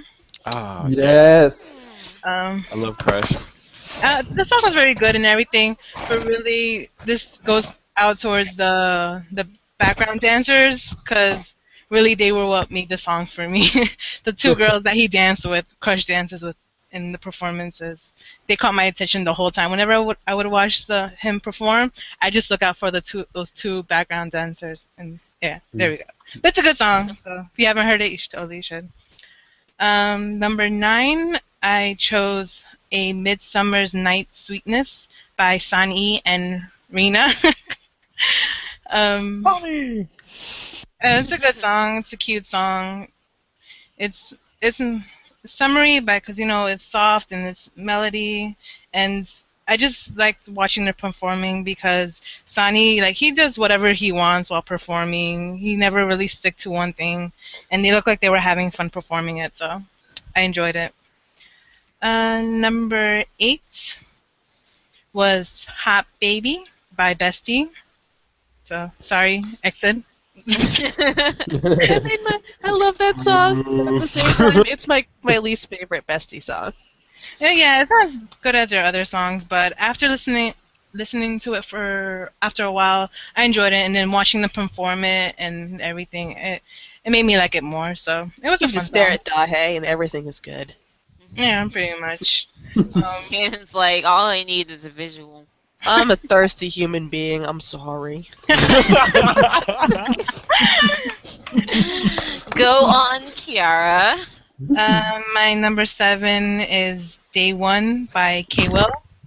As always, I love K-Will songs. He's one of my favorite soloists. All he needs to do is just not speak too much or just say things he shouldn't say, aka what he said about Hyorin, because yeah, you shouldn't just say those things. You don't know what I Really don't. you don't know what I Don't mean? talk. All we have to do Just is sing. pull a hocus pocus and sew his lips shut so he can't say anything. Well, you It can't worked show- out great for the sisters for 200 years. Shannon. Okay. That was a But- really good reference. That was a really good reference. Like, you guys need to all go watch Hocus Pocus because that was beautiful. Oh, it's been a long time since I've seen Hocus Pocus. Because now I'm gonna have to go look it up. Thanks, Shannon. You're welcome. Yeah, now I don't even know what that is. Now I have really It's a have to great go. Halloween it's movie so good. where Sarah It's so Jessica good. Parker's pure role is to be like a hooker whore and enjoy every minute of it, and she does. It's beautiful.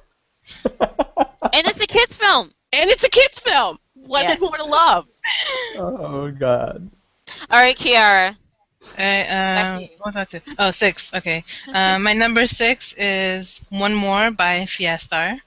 Yeah. Great song, and I was just sad that they couldn't really fully promote it because they were pretty much banned from all the music shows because the song was about a threesome, and well, whatever. It's still a good song. Number 5, A by Got7. Oh. Great. Great song. That And sound now is you got- popular. Yeah, I mean, it was a really good summer song. They looked like they were having fun while performing it. It was cute. I enjoyed it. Number 4, Ain't Nobody by Hot Felt. Yeah. He It almost was made not, my list. yeah, it's not really a summer song, but I really enjoyed it. And it's sad though. She only did it for like 2 weeks only. Like she performed it for only for 2 weeks. I But- think that I enjoyed the album as a whole more than just the one song. Yeah, no, the whole album is really good, and I liked it. Still waiting for Minds to be delivered, but yeah. I Oh, enjoyed really? it. Yeah, because Soompi is taking 1,000,001 years. Don't worry, the day you move is the day it'll show up. Wow. What? Next, number 3, I Swear by Sistar. Um, I don't think I really need to say much because everyone should know by now I'm a huge Sistar fan. So everything about the song, the music video, my heart was like beating so fast and hard while watching that music video. I was having heart palpitations right watching that. Like Bora was killing me. I'm like, what are you doing, Bora? Oh my god. Okay, yeah. Let me just move on. But yes. She's um, so good looking. she is. Oh my god. But yes. So number 2, Mamma Mia with Kara. I would have thought that was number 1. I Wow. was gonna say I was expecting that to be number 1. I'm proud I'm- of you. I'm You shocked. grow. I Dating Kara. I'm disappointed. I'm disappointed in you, sorry. Kara. Well, it was a battle between number 2 and number 1, but I guess because I listened to it less than what my number 1 was, I just put it as number 2.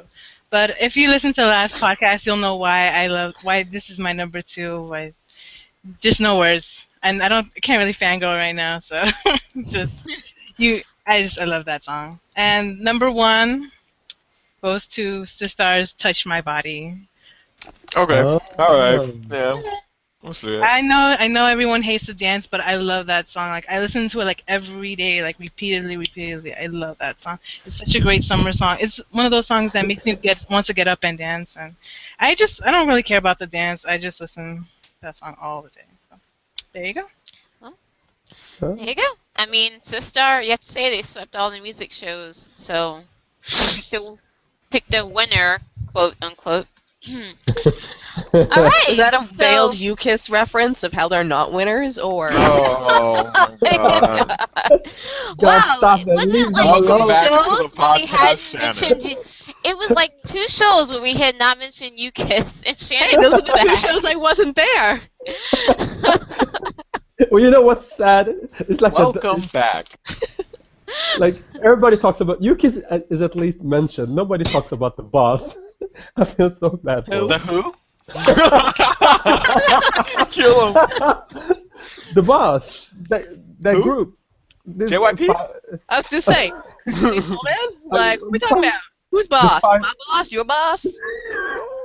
No, the 5-member group that's been around for the longest time, even before UKISS. The Oh And my god, they- I have no idea who they are, but all I can picture right now is like JYP, Lee So-man, and like the other ones, like the leader, the CEOs, like being in a 5-member group and wearing like the see-through pants with the songs and like doing a song. Oh god. No, okay, they're called also DJNA. You know, I think if all of I those know. guys did a song, they would be more successful than the boss. Guaranteed.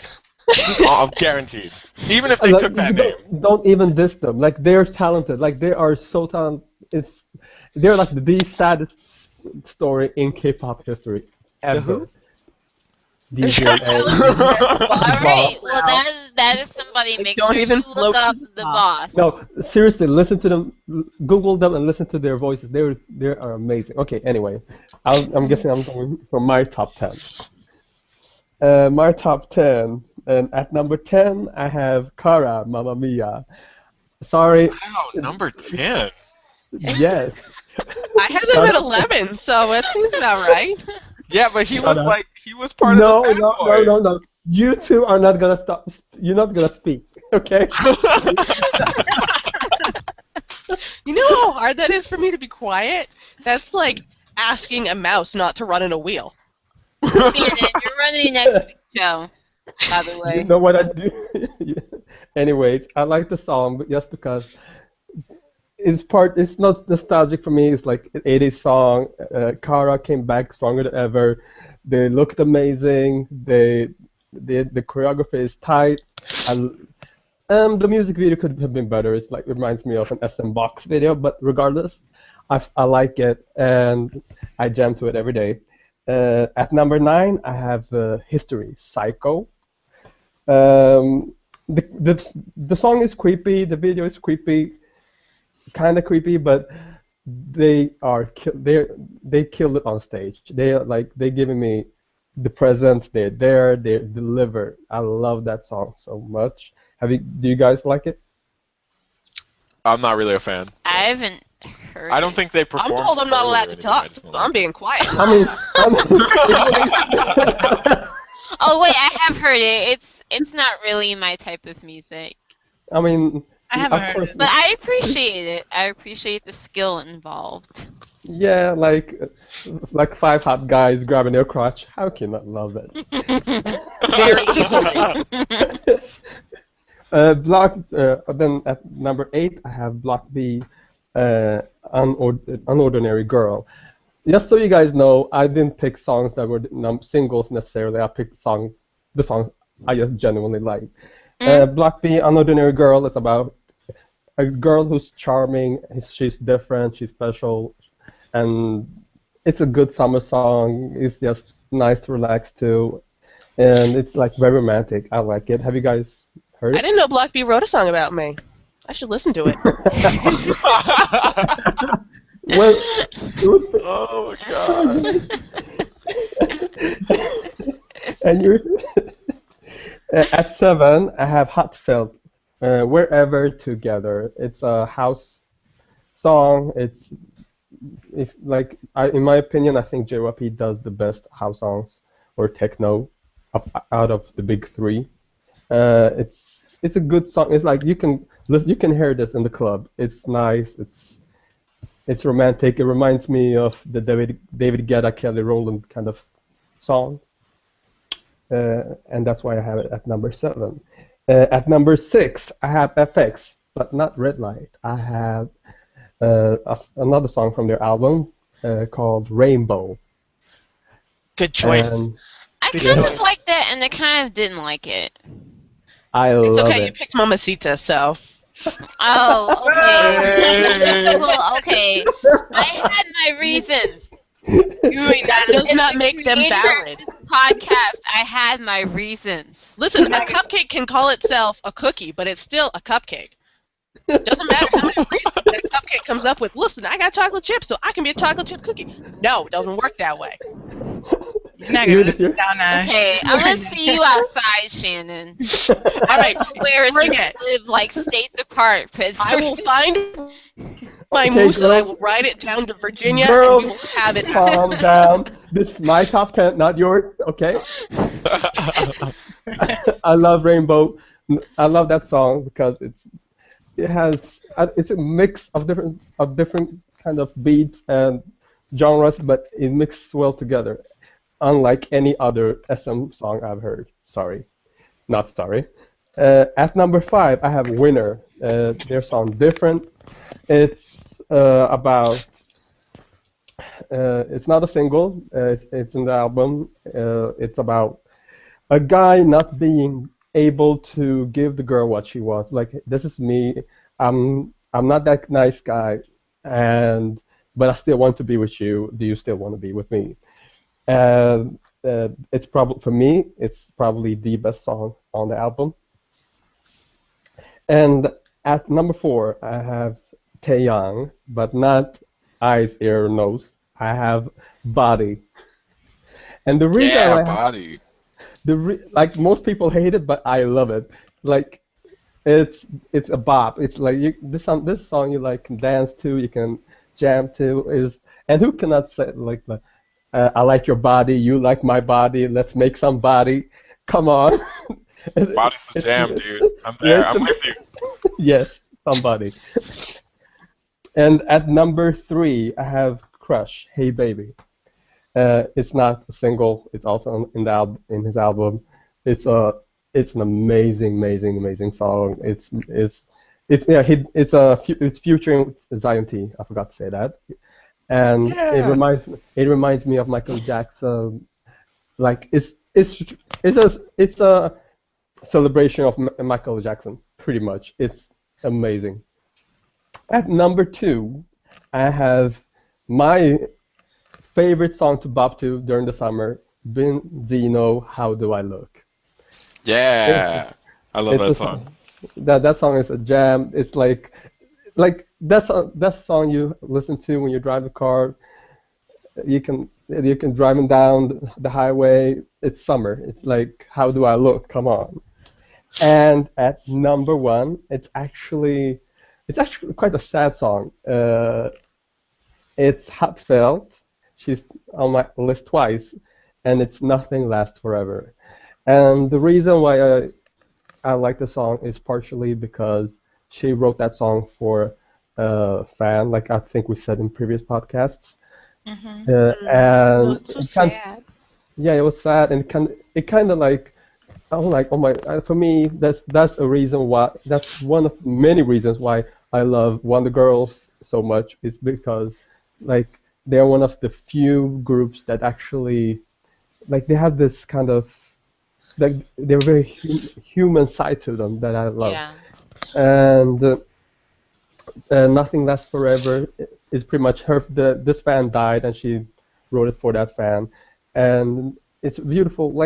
It's like the title says, Nothing Lasts Forever, and it like I don't know. I felt serene and I felt like yeah, nothing really lasts forever, and we're enjoying this podcast.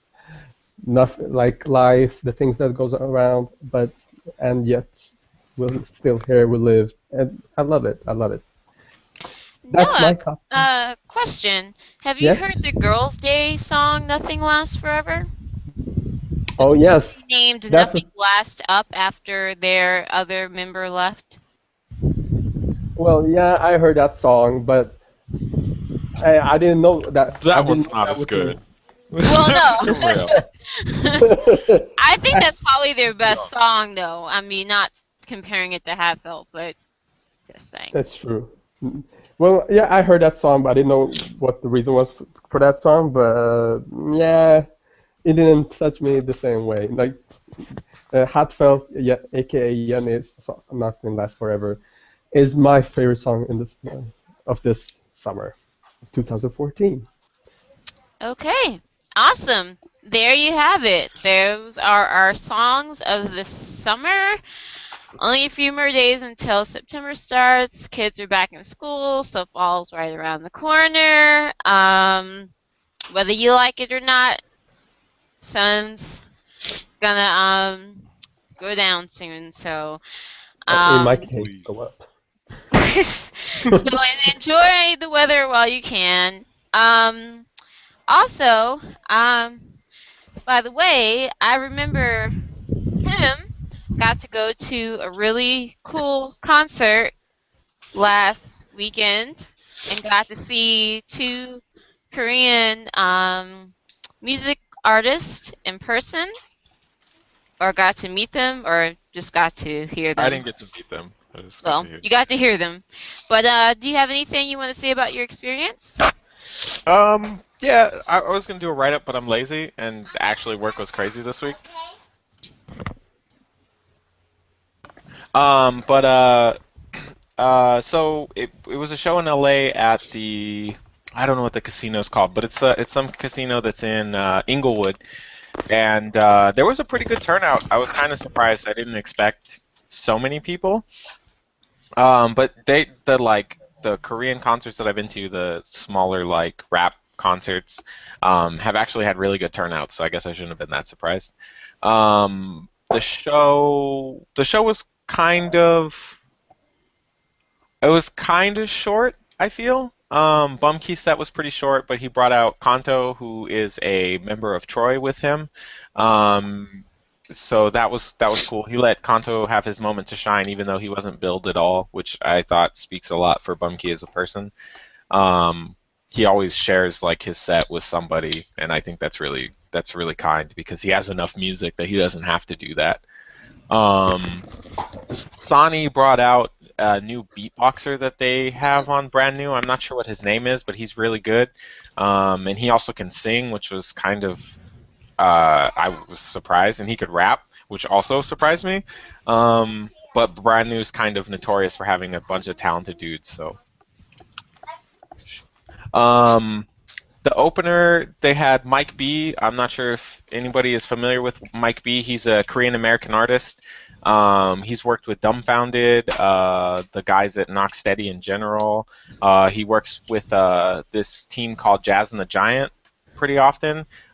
He invited Jazz on stage with him. Jazz is a really good R&B singer. So that was really good. Their set was really good. They got a pretty big pop for it, for being like a bunch of guys that people don't really know. And then Sick Boy and somebody else came out. I'm not sure who. But Sick Boy is a Korean. I think he's Korean American, but he raps strictly in Korean. He's really good too. Their set was really short. Like they did like 3 or 4 songs, and that was kind of disappointing. But Sonny was really good. Sonny was super energetic. Bumkey was super awesome. He didn't sing California Love this time, which was disappointing. The last concert we were at, he sang California Love, and it was really cute. Oh. But it was a really good time. The beer was really expensive. It's LA, I guess. It's kind of what you expect. But it was a really good time. The venue was very small, so it was very intimate. We were general admission, and even general admission was relatively close to the stage. Like you could see everything really perfectly. The VIP section was literally like you were at the stage. You were at the very end of the stage. So if they came to the end, there was nothing stopping you from like touching them. So those guys had a good time. They interacted with their fans a lot, which was really sweet to see. Like I saw Benzino live, and as much as I love Benzino, he does not interact with his fans like at all, like 0 interaction. We were like right there at the front, and he didn't even care about us. He was just like, I'm just jamming. I'm doing all my music. And he put on a really good show. I would have grabbed him. He wasn't even close, like he never got close enough that anybody could even reach out for him. Oh. Okay. You would have had to climb over a barricade and onto stage to get a piece. He was distant. Everybody else was really close. Kanto gets like into the crowd as much as possible. Bumkey was all over the crowd. He didn't serenade anybody this time, which was sad, but it was a really good show. I suggest if you ever get the chance, and I know a lot of you guys aren't in an area where they typically go, but if you ever get the chance to see any of the like underground, with quotes, hip hop artists, any of Brand New or anything like that, you should totally watch them live because they're fantastic performers. They're so used to performing in like small venues that they just put on incredible shows all of the time. But yeah, it was a good time. Okay. Cool. All right. Before we kind of wrap things up, I just want to give, well, not a shout out, but a get well to B1A4's Sandul, because apparently he's undergoing treatment for a parasite that is in his lungs. Apparently, he has a parasite where a hole forms in the pocket of the lungs. They think this was brought on by him eating freshwater crabs or something like that. It sounds horrific, and he went on a variety show while he was like having this, and there's this guy on there that was like, yeah, you should go to a doctor. I would be in the corner, like, sobbing for my mother, wearing a Snuggie with tissues up my nose, sobbing ugly. But apparently he's receiving treatment, and he's taking medication, so, get well, Sandul, Stop showing up for freaking schedules, man. Go rest. What's wrong with you? Yes, seriously, with the Also, parasite. Sully, what's up, man? This guy has a parasite. You can't show up. That's what, and you know what happens next? Alien happens next, and something like pops out of his neck, and then it eats us all, and we all die. Get some Oh my rest. god. He can sleep when he dies, okay? It's gonna be pretty soon if he keeps going. Okay, also, this is kind of new. For those of you people that aspiring musicians or songwriters or aspiring people in the music industry, JYP is looking for JYP Entertainment is looking for songwriters and producers on Reddit. You can go on Reddit and go on /r/K-pop. Someone basically went on that Reddit forum and wrote, "Hope you're having a wonderful day. I'm posting on opportunity on behalf of JYP Entertainment for talented songwriters and producers to submit their work for a chance to get signed. We're running an open audition for songwriters and producers, and I thought it would be a great chance for members of the community to showcase your work. Their work genres we are looking for include pop, dance, electronic, R&B, soul, ballad, hip hop, and urban." They have a link to audition details and an application form. This is apparently coming from the JYP team based in Los Angeles. Apparently, they're longtime readers and lurkers of Reddit, but they decided to create an account with an official name to represent the label. And yes, now I would expect SM to troll the bottom of society to try and find talent. I at least expect JYP to go to like MySpace. MySpace. I would be really it's like disappointed. A step up from Reddit. Reddit is a little bit above MySpace. Reddit is definitely above MySpace. Yeah. No, it's not. It definitely is. No. There are plenty of wonderful people on Reddit. There's just a lot of assholes. You cannot drag down a whole website because there's a ton of like I'm assholes. not There's saying plenty that. of Like good places. Sure you can. It's just like America. Yeah. So what are we, bottom of the barrel? We got a lot of assholes. I don't know what to do. I'm just saying that MySpace have a lot more musicians, producers, songwriters. No one's on MySpace. That's what I was Yes. saying. If anyone's left on MySpace, I don't know. 15-year-olds are there. Somebody's Somebody's got to write songs for GOT7. So you got to find like the 15 and 16-year-olds. Oh yeah. Oh, that's Now, how cool. long have you? I thought they all migrated to Facebook, and that's why Facebook wasn't cool anymore. No. I don't know. Maybe. You're getting old, Well. Ashley. No, trust me, I don't need the reminder. I see it every day. So are we gonna talk about that Kim Hyun Jung thing? I was wondering we if that was a real can. We can talk about it a little bit if you like. There's a little more information out about it. There was some text messages exchanged between him and the girlfriend, and there's also been pictures of the alleged bruises and whatnot from her encounters with him. And he's basically said he's going to delay military deployment while he finishes this current tour, I guess, that he's doing in China. Did you have anything in particular you wanted to say about it, Noah?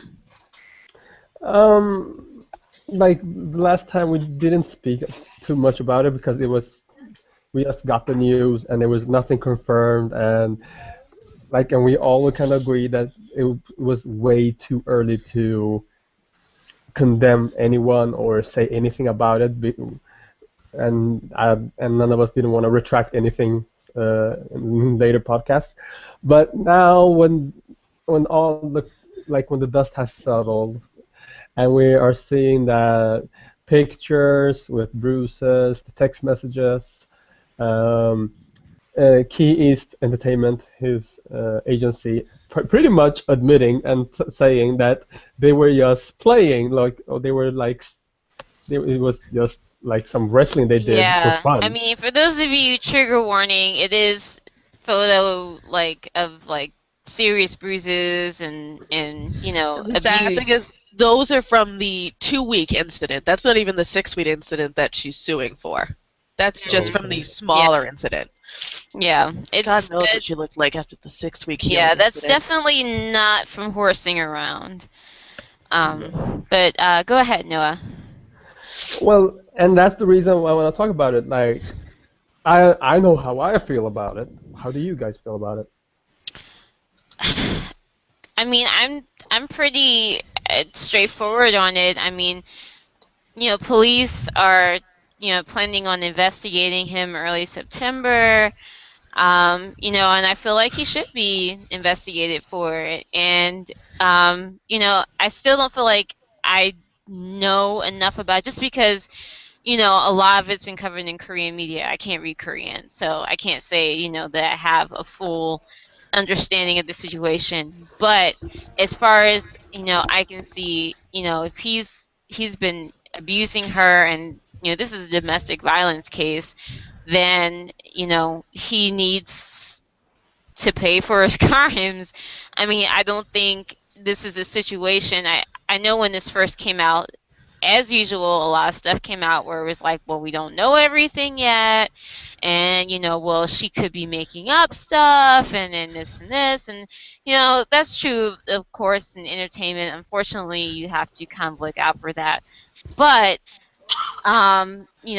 there's also, I mean, you have to also be prepared for the chance that this is real. And I mean, so far we've been getting evidence, and Kim Hyung Jun is, you know, he's been going ahead with his regular schedules and hasn't said much regarding it. But I mean, as far as this is concerned, I I was not really, wasn't a fan, or really any Kim Hyung Jun stan or anything of any sort. And if it turns out that if he gets charged for any of this, or more stuff comes out, it's not really gonna affect me much, because I'm just gonna be like, well, that's one less person that I have to pay attention to. I just hope that if they do, they do go through the whole. I know, for one thing, the justice system is a little bit different in Korea than from here. They go through the whole process that he does have to, pay some sort of penance, you know, for doing that to his girlfriend. But I don't know. What does anyone else? Does anyone else have anything to say? Well, Oh, go for it. no, you go first. I'm really well. I don't like Kim Hyun Jung, so it was really easy for me to not want to like war for him. Like I wasn't one of those people who was like, well, we gotta wait for everything. I was like, yo. Once the text messages came out, I was like, this is really bad. Like, I hope he realizes this is really bad. And I have like I'm always really hesitant when issues like these kind of things come out, because in the community at large, like when it comes to somebody hitting a woman, you're guilty until you're proven innocent, and that's like not the justice system that I grew up on. It's the same when you get like rape cases and things like that, and I understand that these things are very different, but it's still like technically, until it's proven, you're slandering these people. At the same time, in these cases, I don't necessarily disagree, because I think that a lot of these cases don't get the attention they deserve. Like, this is somebody who is very, very famous, who apparently beat up his girlfriend and is continuing on doing whatever he wants to do. And there's going to be fans that go and watch him, and I think that's a really bad image to get across. I mean, we have a pretty prominent, example of that in America. So, Chris right, Brown. Yeah. but that I was going to make that comparison. When that whole issue came out, Chris Brown didn't get to promote. He didn't get to perform. He didn't get to have concerts. He was in trial. He was waiting for court. He could not do anything. Kim Hyun Jung gets to go and have a career while he is waiting to be investigated. He's not even being investigated right now, and it doesn't feel like they are rushing to investigate him. This thing has been around since like the beginning of the month, and they're just going to investigate him next month. It's just like, I guess part of the issue too is it's a different it's handled differently, and I don't know Korea well enough. I don't know their law system. I don't know how well it's handled, but I saw a lot of people already getting worried that he's gonna get away with it. And the image that is being portrayed right now is that it's not that big of a deal, and I think that's really wrong. That is the thing that I have the most problem with. Like, this is such a weighty thing for this guy to be handling, and it seems like he's just going to continue on with his life like it's not a big deal. And I just don't think that's right. I think it sends a really bad image. Even if he didn't do it, I think it just sends a really bad image. Like, the way that you move on from things is to just not acknowledge it. At times, that's a useful skill. This is not one of those times for me. Like, I just... This case in particular bothers me just because of the way it's being handled by his company. And the minute they said, oh, they were just horsing around, I knew, like, this is bullshit. Like, I don't buy it. And I'm usually the one that stays on the edge and is like, maybe there's more to the story. I don't buy it with this one. I think I'm not going to condemn him or anything, but I'm going to have to be proven that he's innocent at this point. I'm with everybody else who's like, they're guilty until they're proven innocent. That's where I'm at right now. Like, I'm open to be proven wrong, but currently I just don't like the way it's being handled. I don't like how he's handling himself. Maybe it's not up to him, and that's, I get it. I understand that that's a thing. But at the same time, it's like, dude, you have this huge scandal, like, and you're going to go perform in China like it never happened. Are you going to acknowledge it at the Chinese concert? Are you going to make a statement? I doubt it. So, I don't know. Hmm. Anyone else have anything that they'd like to say about this? I hope he rots in jail and that he never sees the light of day again, but that won't happen. I don't know. For me, I'm usually a huge believer in innocent until proven guilty, except for two things, and that's rape cases and domestic abuse. Just because, especially in the United States, the justice system does not protect women. It just doesn't care. It puts women on trial and treats them as if they are the perpetrators of domestic abuse and they are the perpetrators of rape. And you will very rarely see those who commit rape and those who commit domestic abuse actually seeing time in jail or seeing time that's consistent for what they did. So for me, I mean, I could say I would wait until they're proven innocent, but 9 times out of 10, the very guiltiest will be proven innocent. I mean, you can look at the Stepville rape case, which wasn't even going to go to trial until 8 months after it happened because an outside reporter caught wind of it. They were just going to cover it up because they were football players. So, like, that's not uncommon. So, I mean, I'm not going to lie, I was instantly with her, and then you see the text messages and the pictures and just the way their entertainment company is handling it. Like, they're not even trying to deny that he hit her. They're just claiming that it was only once. Like, once is better. And especially in a country where domestic abuse is high. It's high across the country, but in the world, but it's also very high there, and it's not spoken out about much. It's seen as a family issue that you shouldn't get the police involved, that you should just deal with it, that it's your fault, that for someone to be brave enough to come out and speak up against it, kudos for her. Like, that's going to take some serious strength, and I hope to God that when her name does come out, because it will eventually, that she's got good people around her, because it's not going to be easy. Like, they are going to come for her, because they're already coming for her, and they don't even know who she is. The second they find out her name, you know her address is going to be gone. You know her phone number is going to light up. And, like, it's just not going to be pretty. And, you know, I hope he sees jail. I don't think he can. I think the way that it was described to me is this is a civil suit, so the worst he's going to get is a fine. I'm angry that he probably won't pay much of a fine, that I don't even know if it will ever actually really be investigated, and he'll just go to the military and say he's going to think about what he did, and he'll come back and his career will be just fine. And that, I think, is what irks me the most, is that that woman's life is forever altered, and he's just going to wipe his nose of it and be done with it. And one thing I want to ask you guys as well is, like, there was one article that asked if if Hollywood stars should be held to a higher standards than Hollywood stars, or are they? Do you guys agree? Like I saw a lot in the comment section that people are people think that Korean celebrities are held to a higher standard. Do you? I personally disagree.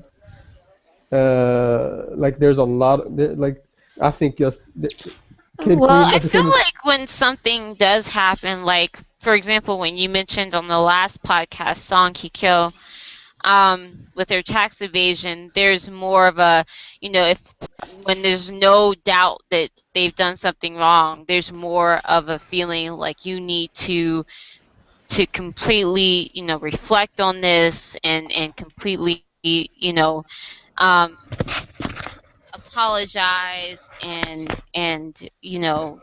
think about what you did, and we need to know that you've learned from this transgression type of thing. Whereas with other places, celebrities do stuff and it's like whatever, next thing. But like with Song Hye Kyo, and like I think I remember that girl from AKB48 who was caught dating a guy or coming out of a guy's house, and she like shaved her head and she did this whole apologetic thing on video. I mean, seems like there's more of a kind of a focus on apologizing and looking like you're paying for your transgressions. But Yeah. Oh, did we lose her? anything else? Just because I want to touch on that. I do think that celebrities should be held way to a higher standard. A big issue that I have is that kids look at celebrities like, and this is what it always comes back to for me. Children look at celebrities. They should know when they take on this mantle of being a celebrity. Now, there's some that I exclude from this. There are some celebrities who don't care about kids. Like they're not there for kids, and I understand that. But there's a lot of celebrities, and the celebrities that really mess up are the ones that cater to that younger audience. You need to be held accountable for the things you do way beyond the average citizen, because my son cares about what I do, and I get that. But my friend's son doesn't care about what I do. Like, I don't mean anything to him, Like, he's not gonna look at me to see what I do and live his life by me. The exception is that all of those kids looked up to like Chris Brown, and he beat on a girl. Like, he should have been held way more accountable for what happened than he was. And I think that is completely wrong. I am glad that he was not allowed to do anything while he was being followed, which is the difference for him and Hyunjung, but that is still wrong. Like, they just let him go because he's a celebrity. Celebrities are not held accountable as they should be in most places, and they should be held more accountable than the average person. That's not to say that you should be able to get away with things if you're an average person. You shouldn't. You should also, pay your dues, but celebrities get off with a lot more than we do. Like, all of the time. Constantly, celebrities get away with a lot more, and they shouldn't. They are putting themselves out into the public. They're making themselves public figures. They should be responsible as public figures. I think it's wrong that they get to go and talk about doing all these drugs or doing all this stuff and make it sound so cool, and then like a little kid or like a teenage boy gets caught with drugs and he gets shot. Like, that celebrity would never have that issue. That's not a thing that happens. Like, it's something that's really wrong in society, and you can even see it like with celebrities in other places. You could bring up Korea. If this happened in other places, if a normal person, me or you, had this scandal where we beat up on a girl and there was as much evidence as there is against him, it would be way more than just a civil suit. Like, there would be an issue. There's pictures and text message proof. You would catch a case. You wouldn't Yeah. be able to go work your job. You wouldn't be able to go do all this stuff. He gets to go to another country, and he didn't even have to pay bail. He didn't even get arrested. Like, And he didn't post bail. and that's one thing. That's one thing that annoys me when people say Korean celebrities are held to a high standard because they're not. Like Especially what's her male celebrities. what's her name? The actress who took her life, Choi Jin Shil. Do you guys know her Yeah. or heard of her? Yeah. I've heard of Like yeah, but when she first came out with her husband, beating her up, like the public went against her, and then she was sued because by the company. She was like let me see. She was sued by a company for ruining their image because she was a spokesperson for their brands. And like for me, that was not a lot too long ago. That was 2009. And and that's the one thing. If anyone has like look, if anyone looks up the Korean crime rates, like Korea has like 15% of all Korean married women have been abused by their husbands, and that's higher than most OECD countries. Like Korea and women's rights issues is so bad, beyond worst of any industrialized wealthy country in, in the world, like without a doubt. And this for me reflects, like you said, Tim, the fact that he is able to leave the country, do concerts, do a tour, postpone military service. This for me tells a lot about the country and the attitudes it has to women's rights issues. And that's the big thing that's bothering me. Because you. I was like, I don't know. Maybe he didn't do it. We never know. But this much evidence, and the fact that they're not even arresting him, and it's just a civil suit. I'm not here for that. Sorry, I'm not here to. I don't want to judge Korea as a whole, but I'm definitely judging the attitude when it comes to women's rights, like in labor force, in when it comes to single mothers, uh, like child abuse and rape and violence against women. When it comes to Yeah. that, Korea has a really, really, really bad track record. Yeah. What I will Easily, say is that in terms of like their legal system and as far as how women are treated in South Korea, it's a really, I think, especially, just casual fans, casual netizens, this is a really good opportunity to kind of research and read up more about South Korea and kind of their their their kind of process and how, especially their legal process, which is very different from America's, and also how. Super Um, confusing. oh, what did you say, Shannon? I said it's super confusing. Like Yeah, yeah, there's like yeah, 6 different steps before you even see like their version of a grand jury, and I don't oh, know. yeah. Yeah, it's pretty interesting, and also how women are treated. I mean, there is, I mean, of course, there's already kind of a sentiment that women are treated a little worse than, say, in countries like in Western countries, but like everything, there's deeper deeper things behind it. So it's a worth a lot to read up on it, and I mean you don't even have to go too far, you know, from a Wikipedia page to get at least a basic understanding. So definitely think if you're covering the Kim Hyun Jin case, um, those are definitely two things that you should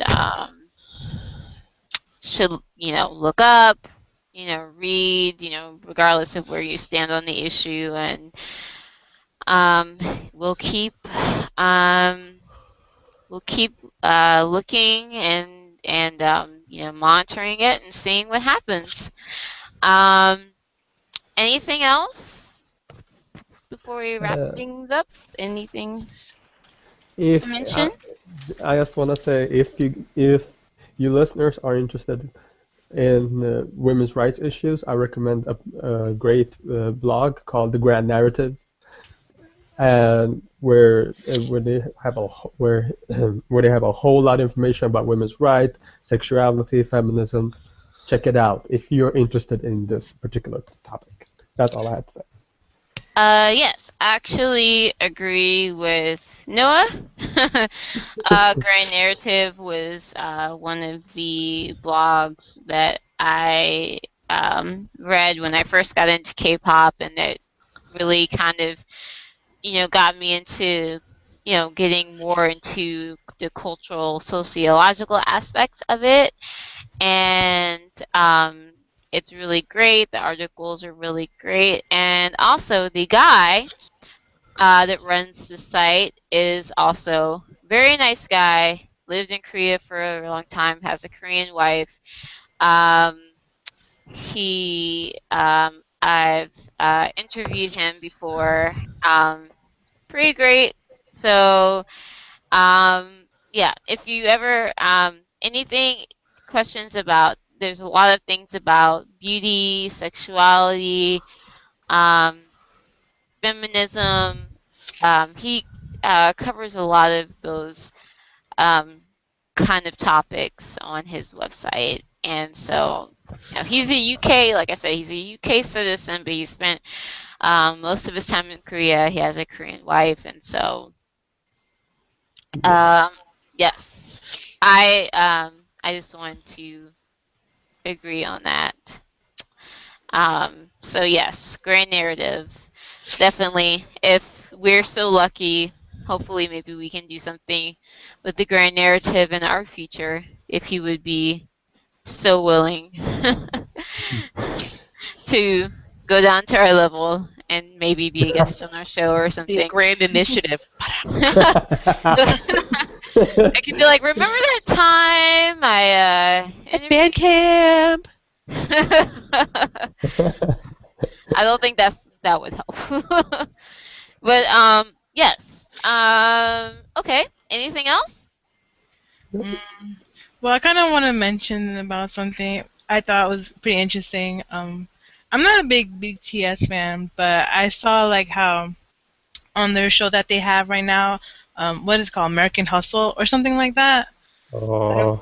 Oh, They kind Oh, of did that like show's a mess. they did It's like so a music video, an LA version of that song, the one where like one of them like slams that girl in the lockers or whatever. That song. They did like an LA version music video for it, and they did it on the show. And all I'm just seeing are these I don't know. Did you guys watch it or did you see I it?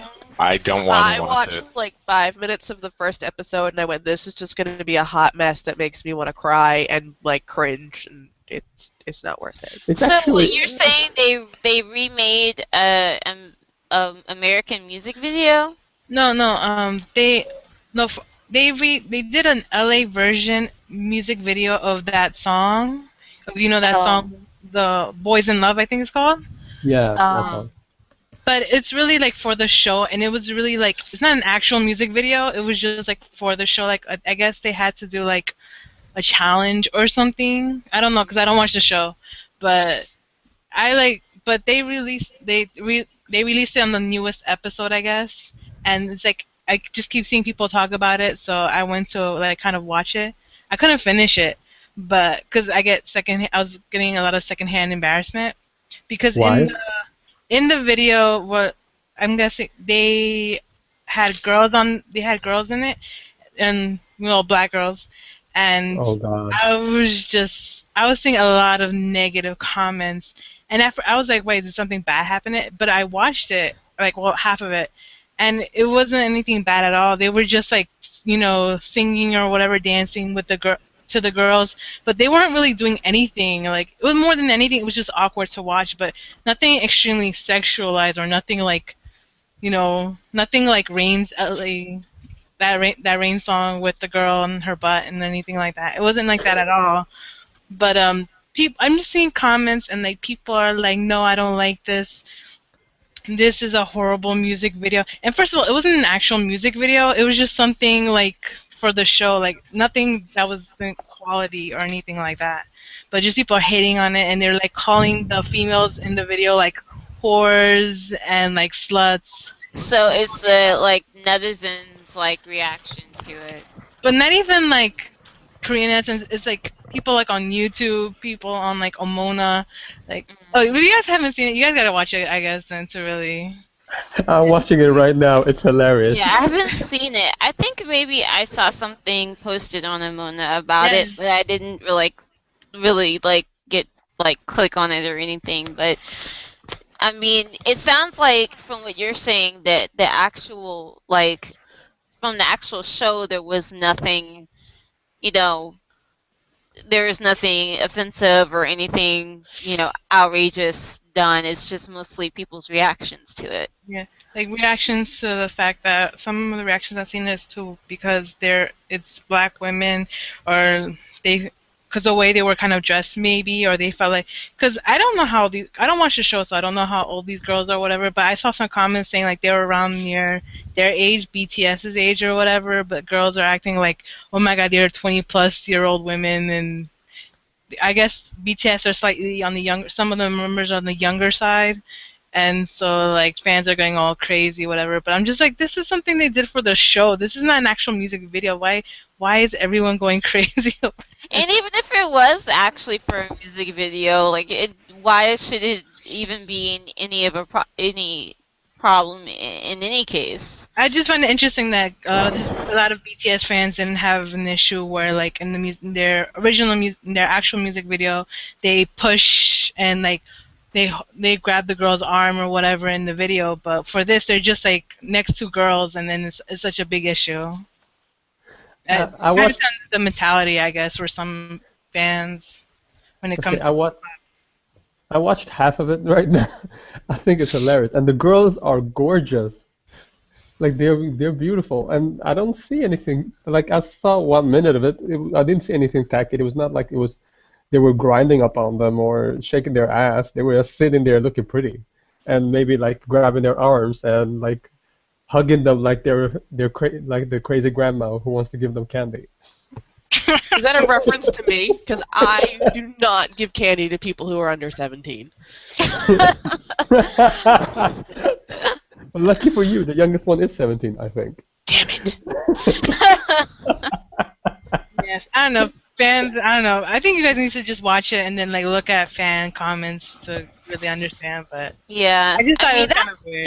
that's really touching on like a whole a whole burl up bag of issues concerning people of color and Korean Oh. idols that I would like to cover at some point on the show, but in a proper um, manner. But not that we can't discuss it, but yeah, I mean, when I mean, they've shown things where idols have done things, have met or done little cute little, you know, setups with foreigners before, and so it just kind of seems like overreaction for people to be, you know, going crazy over, what very little interaction between them and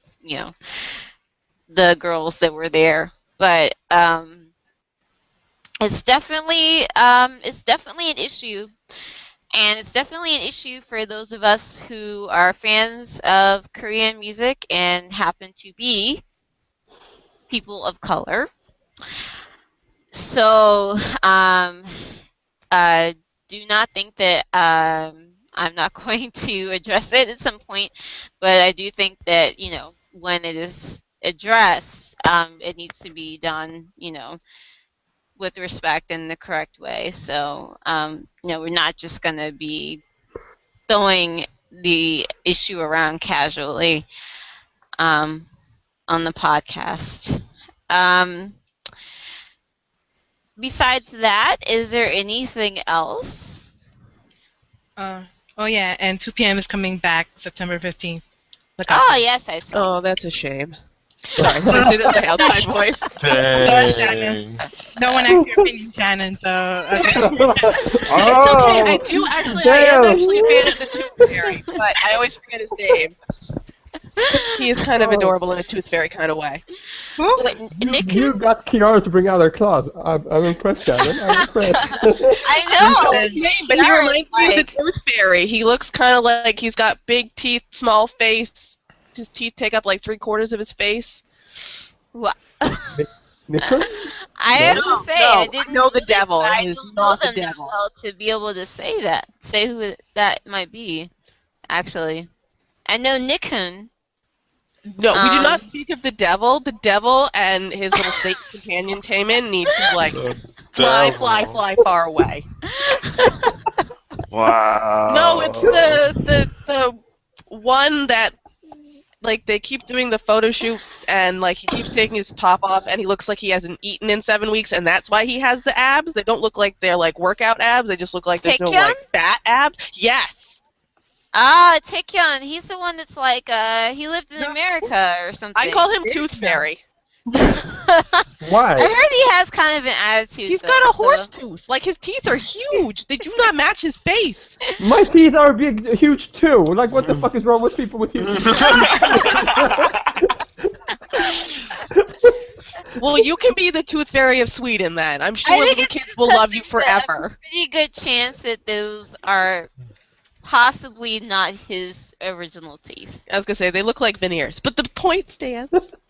And I've heard Taekyon he's kind of a, not a jerk, but, he kind of has an attitude, so. Well, I mean, he did grow up in New York City. It's not that hard to believe.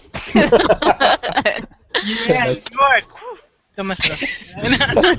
But honestly, the teaser pictures I've seen for 2 p.m. comeback, somebody needs to fire everyone who worked with styling at JYP because this, combined with GOT7's red outfit for the Japanese promotions, fire them. Like it's too much. It's too, like the hair color, the lighting, it's like a bad remake of Crenshaw hip hop from the 90s. It's like ugh.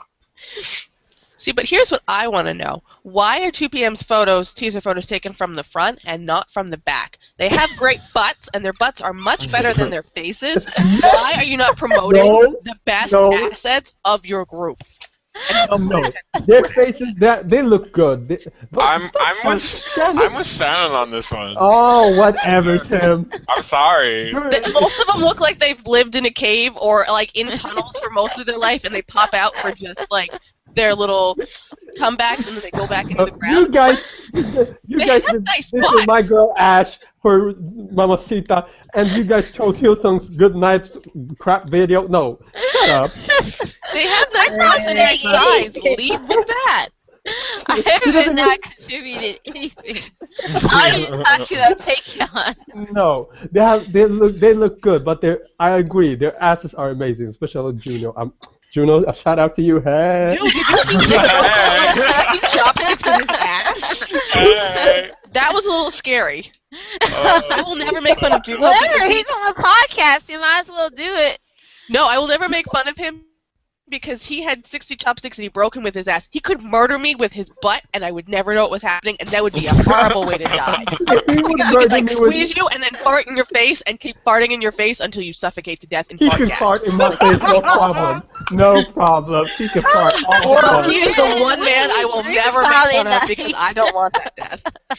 I will toss his salad like my name is Nick. Oh wow! All right. I'm changing my name. I'm calling me Romaine from now on. Okay? Like, Wow. Kill Either him. we're going to get like more people listening to it this week, or less. We lost people. everybody. Or less people. We're just gonna like. Can you make this part, like this segment, a separate podcast so we can warn people not to listen to this part? Make this part a new mini-sode or something, or clip. Yeah, this needs to be an episode, okay? Oh my Yes. gosh. Death by fart gas. That could be the Warning, title. Shannon is on the panel this week. Yeah. Oh, Havoc God. Okay, if there's anything else that's not related to butts and flatulence, No. We need to call it. No more anything else, okay? I would like to remind you guys that you can write to us for any old reason that you would like to, preferably to Shannon, at notyouraverage.netizens@gmail.com. That's where we get our mail. We appreciate any letters, any questions, any suggestions, anything that we get from anybody. We're on Facebook at Not Your Average Netizens. We are on Twitter at NYA Netizens. And we are also on Tumblr at Not Your Average Netizens. We are on SoundCloud at Not Your Average Netizens. And we're also on iTunes. So those are the two places where you can usually be sure to get our podcast as soon as they get posted. And so I will not be here next week. I am going to meet some college friends of mine and celebrate the nuptials of one of my friends. She's gonna go watch strippers. That's what she's trying to say, right? Which I did not say, Tim said, but I'm not here. Yeah. So you will have a different host that week, which I have no problem with. I think it should happen a lot more often around here. I don't know why people are not, banging down my door to host these episodes, but Because you do it so well. Why? Don't fix what I broke. Oh, I was But- gonna make a Baroque painting joke. You ruined it. Well, go ahead and tell it anyway. It's too late now. The Baroque joke has been made. Just what? No, did I do it? Because I don't know much about Baroque paintings. No, I was gonna be like, if it's not Baroque, you don't have to Monet it. Oh Oh, no. no. Oh, Yeah, God. so hopefully Shannon hosts next week, and you guys will get a pretty interesting podcast in my absence. I'm so sorry, guys. Yes, so keep listening. Like I said, you grow, we grow. Thank you so much for the listens. If you like us, tell all your friends. If you don't like spread the me, word. tell all your friends. Spread the word around. We're good for the How You Wave, we swear. Yeah, so thanks for joining us for this episode. I think we're like one away from our 10th episode, which I don't know if that should be like a penultimate thing or not, but Well, it's a Yeah. milestone. huh? It's a milestone. Yeah, I think that would be something of a milestone. But yeah. So thank you everybody for listening. Thank you guys for being here. Shannon, thanks for showing up at the last minute and completely And pulling the show off the destroying- rails. Is what I do best is create chaos and let it work itself. I think so. God, my stomach hurts. So I'm signing off. This is Ash. Tim. Kiara. Shannon. Noah. And we will see you next week. Bye, everyone. Bye. Bye. Take care. Adios. Okay, now it's done. Ash, you can cut out the tossing part. I don't know what went into me. Like, oh my God. Okay. I'm gonna have to That would be actually my influence. Yes, yes, it's You know your what choice. you've done? I'm actually gonna have to listen to this thing over the weekend to like make sure. No, but yeah, Shannon. Uh, yeah, I rib on you, but yeah, you add some excitement, so that's good. Definitely. Good.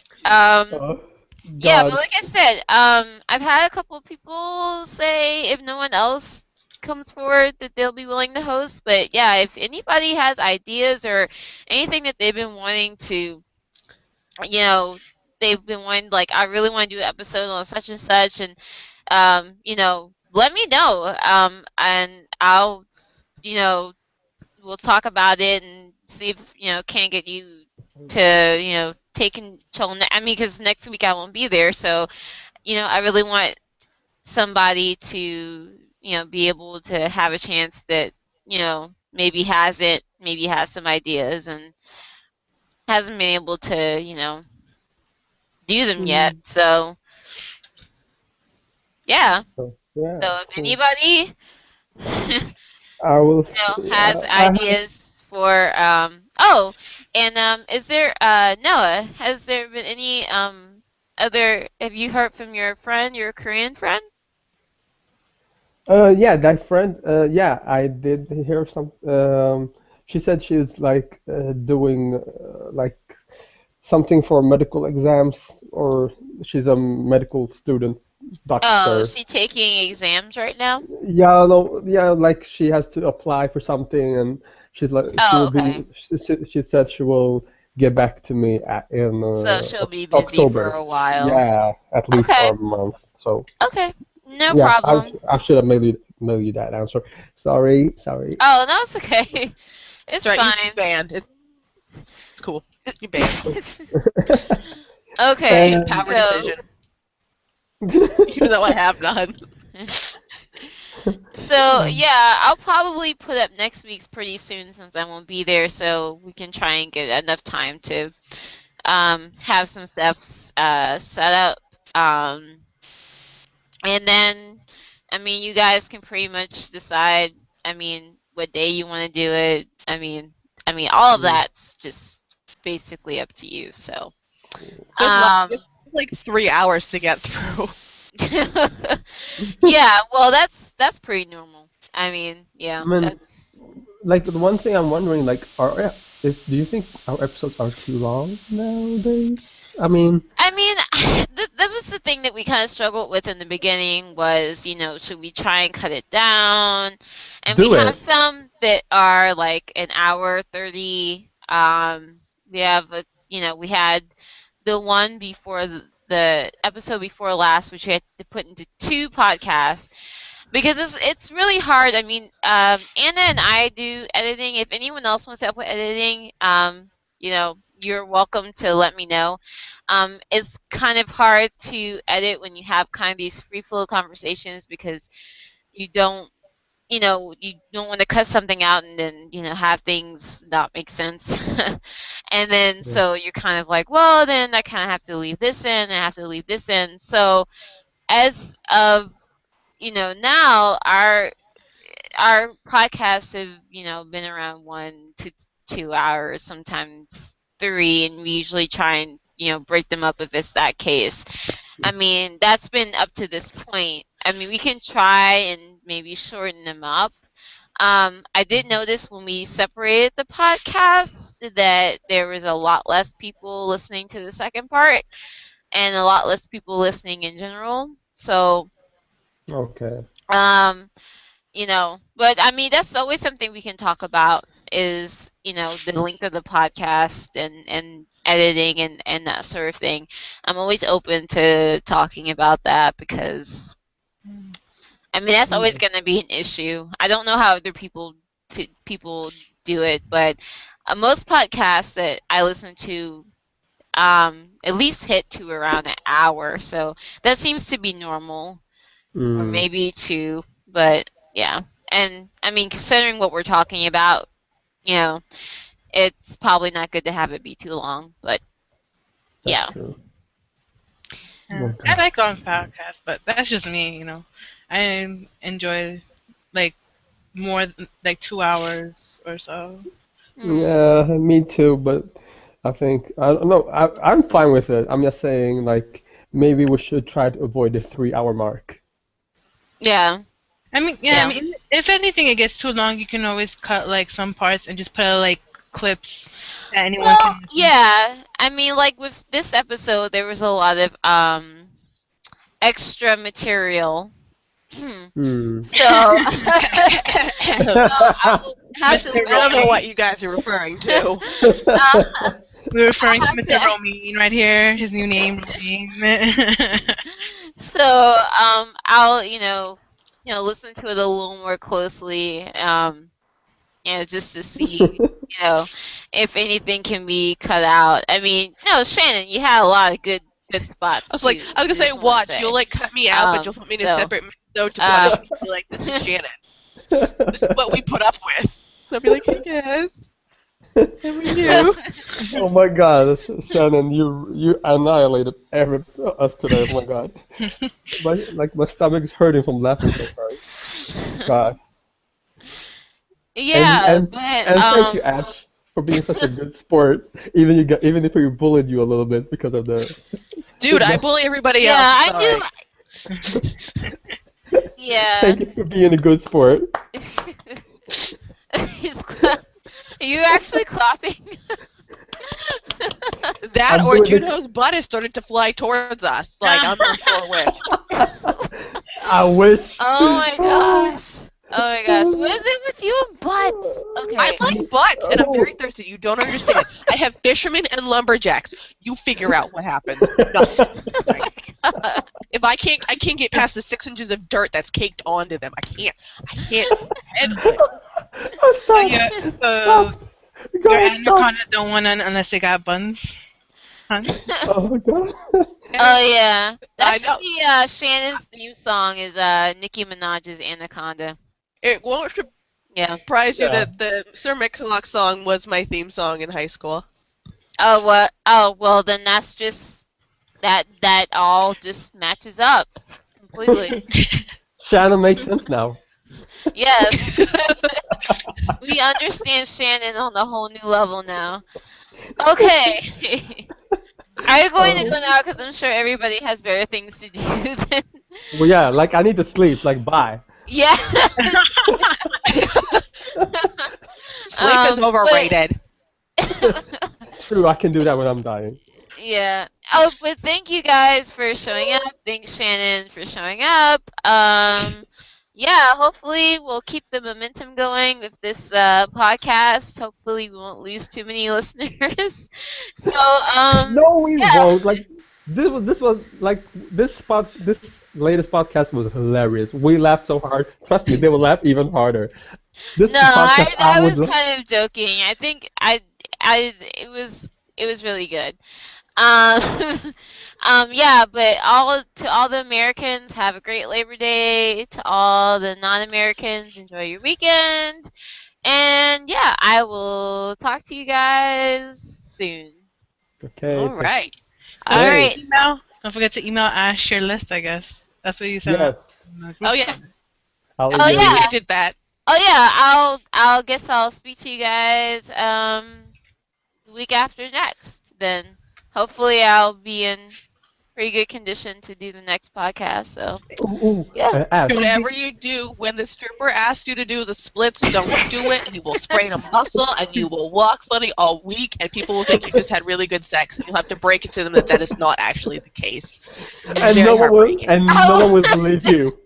No one will believe you. No, that girl got hit by an anaconda. That's what they're gonna say. thank you, Shannon. You're welcome. I'm Good always night, here for you guys. everybody. Good night, everybody. Oh, Ash, wait. Yeah. Yes. Like when you put up this podcast next time, maybe we should like write below like, and we should ask the commentators what are your top 10 favorite summer songs. Yeah. Yeah, I was thinking of something like that. I mean, Mnet kind of already did that, but screw Mnet. So, yeah. They're not Yeah. even basic TV. They're cable. Nobody likes cable TV. They're like the whatever, gonorrhea. That's what I was going for. They're like the gonorrhea of TV. So, Everybody hates On cable that companies. yes, that's a very good idea, Noah. Thank you for bringing that up. Okay. That's a good way to kind of kickstart conversation. Yes. I definitely want people, if they want to talk about summer songs and stuff, if they have, stuff that they want to argue or whatever, Yeah, that's good for us. So, that is. yeah, good suggestion. Okay. All Take right, care then. good night, everybody. Good morning. Bye. Bye. Good morning. Bye. Bye, everyone. Bye bye.